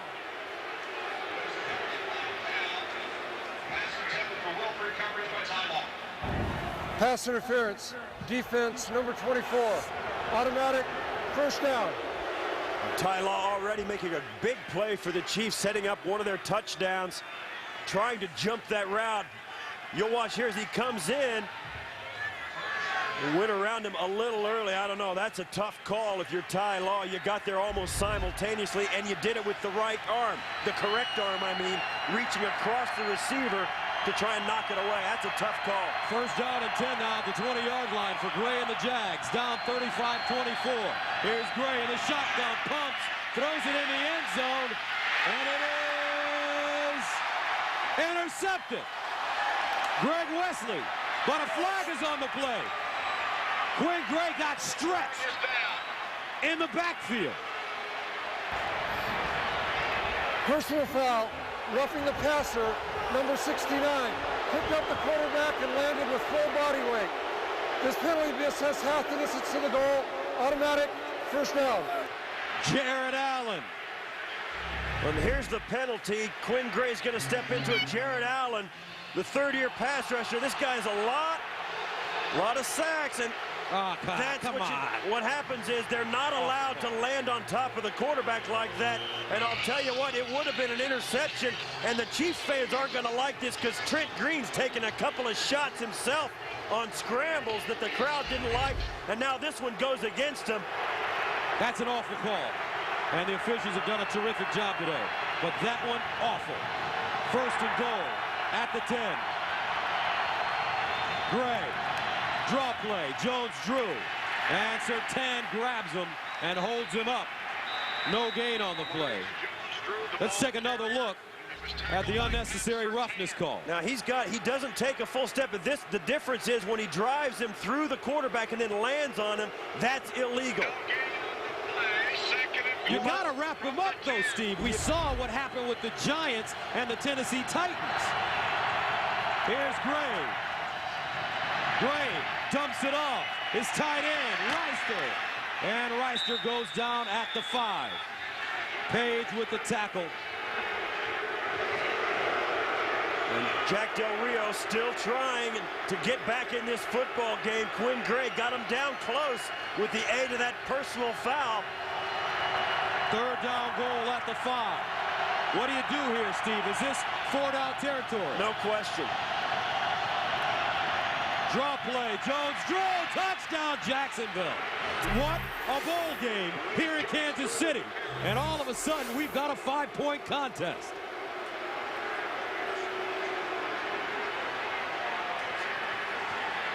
Nice run inside by Jones-Drew. Watch, he's going to move off to the right of your screen. Well blocked. Last guy with a shot at him is Page. So Jacksonville will go for 2 to make it a three-point game. What is effective? What kind of plays are effective when you're going for two? I think with a quarterback like Quinn Gray, get him out of the pocket, give him a choice, run or pass.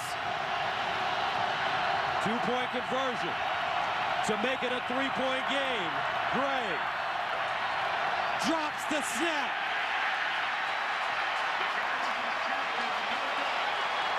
So the Jaguars will have to score 6. 35-30 the score.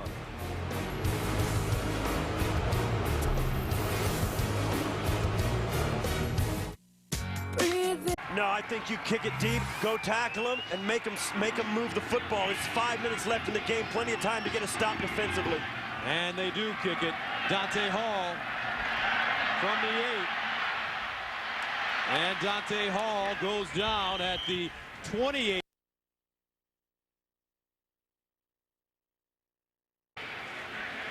Now don't forget tomorrow, folks, 2 high-octane teams collide when Steve Slayton leads the West Virginia Mountaineers against Calvin Johnson and the Ramblin' Wreck of Georgia Tech in the Toyota Gator Bowl. That's tomorrow, right here on New Year's Day on CBS. 12 versus 25. Go Chiefs, Patriots, Steelers, 49ers. That's the team spirit. Yeah. First down at 10 at the 28. Larry Johnson, 24 carries, 111 yards. He runs a football straight ahead, and he gets to the 31. Jacksonville with all 3 of their timeouts remaining. As you take a look at the scores, Pittsburgh on the bottom, driving on Cincinnati.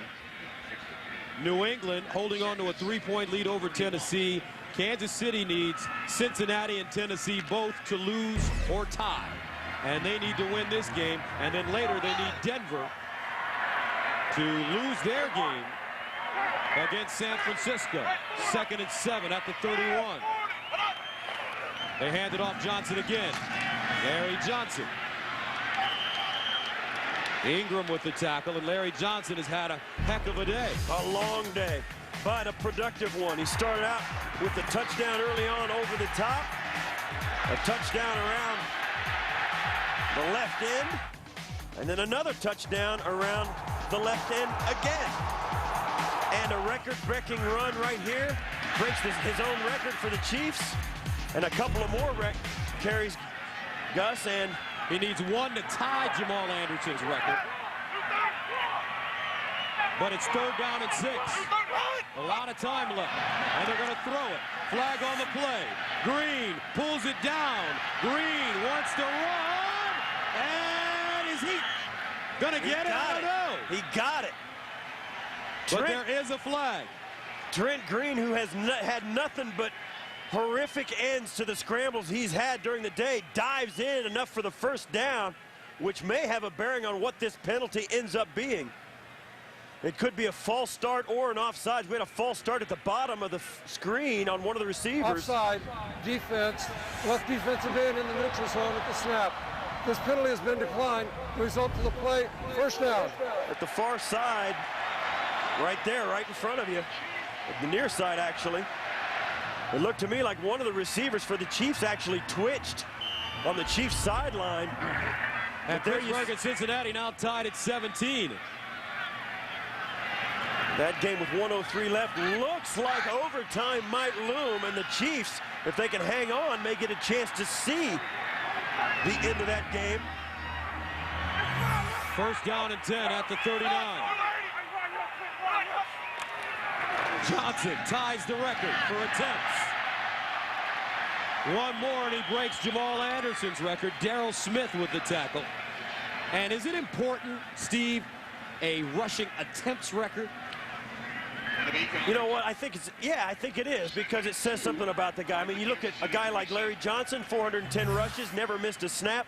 You look at a guy like Fred Taylor, who's been in and out of the lineup for his entire career, has had stretches where he's been productive.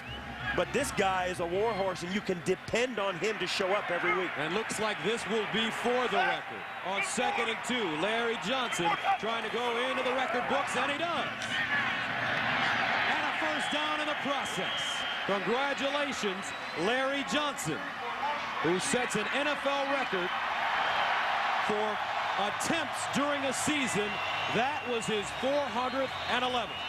And I can't tell you, Gus, what a season that is. That is a long, tough, punishing, brutal way to make a living. And Larry Johnson has done it better than anybody in the history of the NFL has ever done it. They have leaned on him more than anybody has ever leaned on a running back, and he's come through in a big way. So the most rushing attempts in a single season. Remember 1998, Jamal Anderson and the Dirty Birds from Atlanta. 410 carries, and now Larry Johnson in 2006 with 411. Larry Johnson hollered out to the official saying he wanted the football, and they're going to give it to him. There it is. Tony Corrente handing the ball to Larry Johnson, and that's does that count as 412 carries? He's carrying it. That one goes right over the fireplace.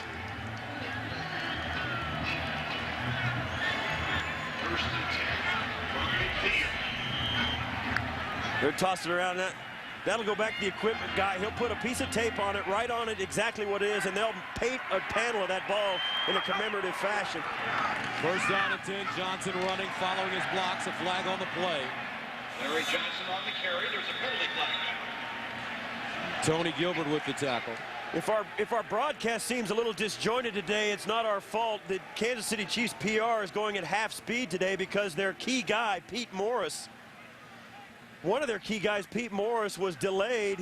He and his lovely wife, Lisa, gave birth to twins this morning. Holding, offense number 84, hooked the player as he attempted to get the ball carrier. This penalty has been declined. Second down. We'd like to send out our best wishes to Pete and Lisa Morris on the birth of Mitchell Hudson and Grant Peter Morris. And how about it? One of those two boys, I don't know which one it was, whether Grant or Mitchell, was born in the front seat of the car on the way to the hospital today. So I guess we can let Pete off the hook for not being at work. Congratulations, Pete. 2nd and 8 at the 48.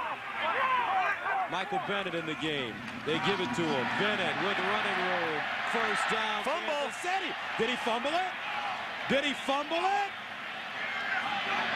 Huge play here. I'll tell you what, Gus, that's a fight for that football. 3rd down. The Chiefs got it back. I don't know who came up with it, but you don't want to be underneath that pile. Jacksonville. This is their second. So Jacksonville calls a timeout. And that ball did come out. And it looks like Bennett got it back.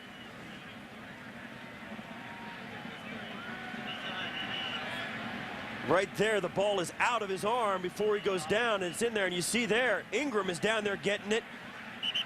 Gonzalez jumps in and tries to get it.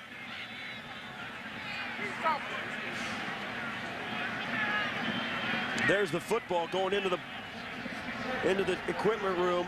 I'll keep track of that. Larry Johnson, 411th carry. 3rd down and 1. For Kansas City at the 41. Jacksonville desperately trying to get the ball back. Larry Johnson, first down. That'll take him to the 2-minute. Now there's going to be some problem. There's a fight. Now finally the officials are going to have to throw flags. There's been a lot of ticky-tack stuff going on out there. Some tempers are flaring. And now for the first time, the officials are going to throw a flag over it. Brian Waters and Rasheem Mathis going at it.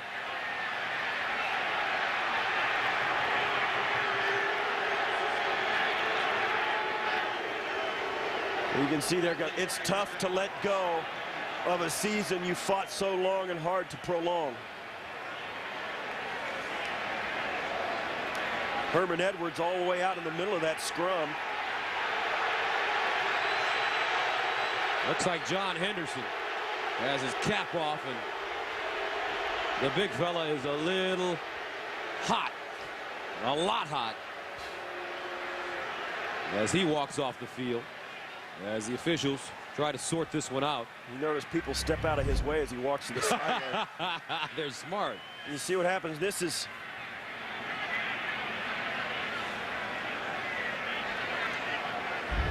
so much happens down inside there.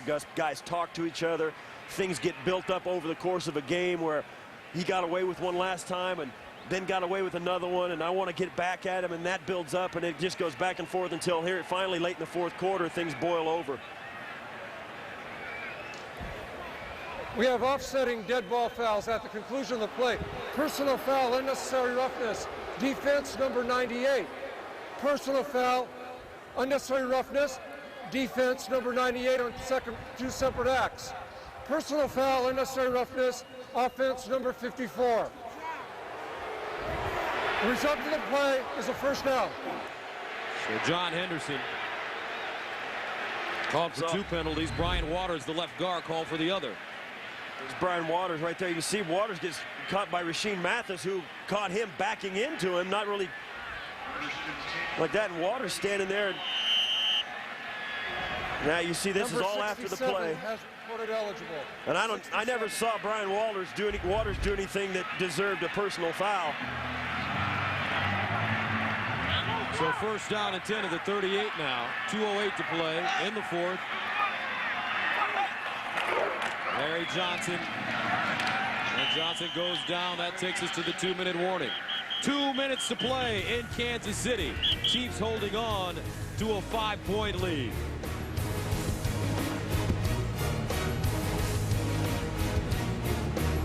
The Chiefs bring in, it looks like the punt team. Yep. And they will punt it away. Yeah, and if you're the punter right here, Dustin Colquitt has got to punt this thing almost straight up in the air. You don't want to punt it into the end zone. Rasheem Mathis is deep for Jacksonville on his 10-yard line. You want to punt this literally straight up in the air and drop it as hard as you can, as vertical as you can inside the 10-yard line. And the Chiefs will take their timeout right here with 1:16 left and a 5-point lead.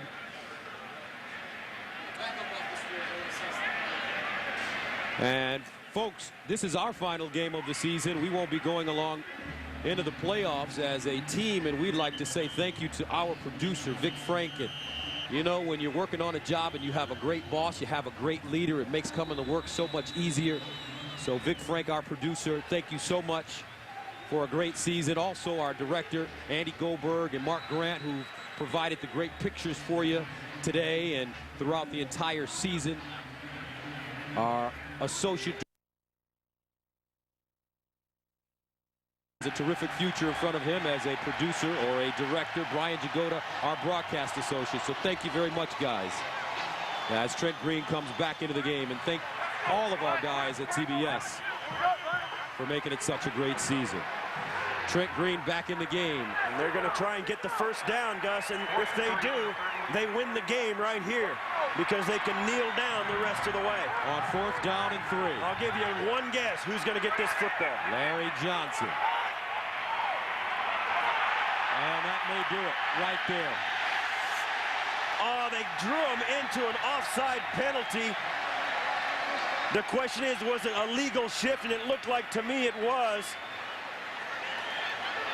The Chiefs just stood up and shifted out of one formation into another. If the officials say they mimicked a snap count, they can call Kansas City for illegal procedure. I don't think that was the case. You can shift out of one formation into another if you want. The offensive lineman is in the process of the shift, which is legal. Unabated to the quarterback defense. 5-yard penalty will result in a first down. And that's the game. Trent Green to the offense, and Herm Edwards drew the final offside penalty that gives them a chance to stay alive. Watch as Tony Gonzalez steps out to shift into another formation. And there you saw it. Bobby McCray was caught off guard by the shift. And that's exactly what the Chiefs were looking at. Jacksonville cannot stop the clock as Trent Green approaches the line of scrimmage. The Kansas City Chiefs 1:16 away. They've done their jobs defeating Jacksonville. Now they need help. They're getting it from Pittsburgh. That game in overtime tied at 17. New England pulling away from Tennessee in the fourth. And later on, San Francisco at Denver. And if you haven't seen the 49ers this year, they're getting better under Mike Nolan in his second year. They have a terrific running back in Frank Gore. And they are playing to finish the season with an 8-8 record. And you said it.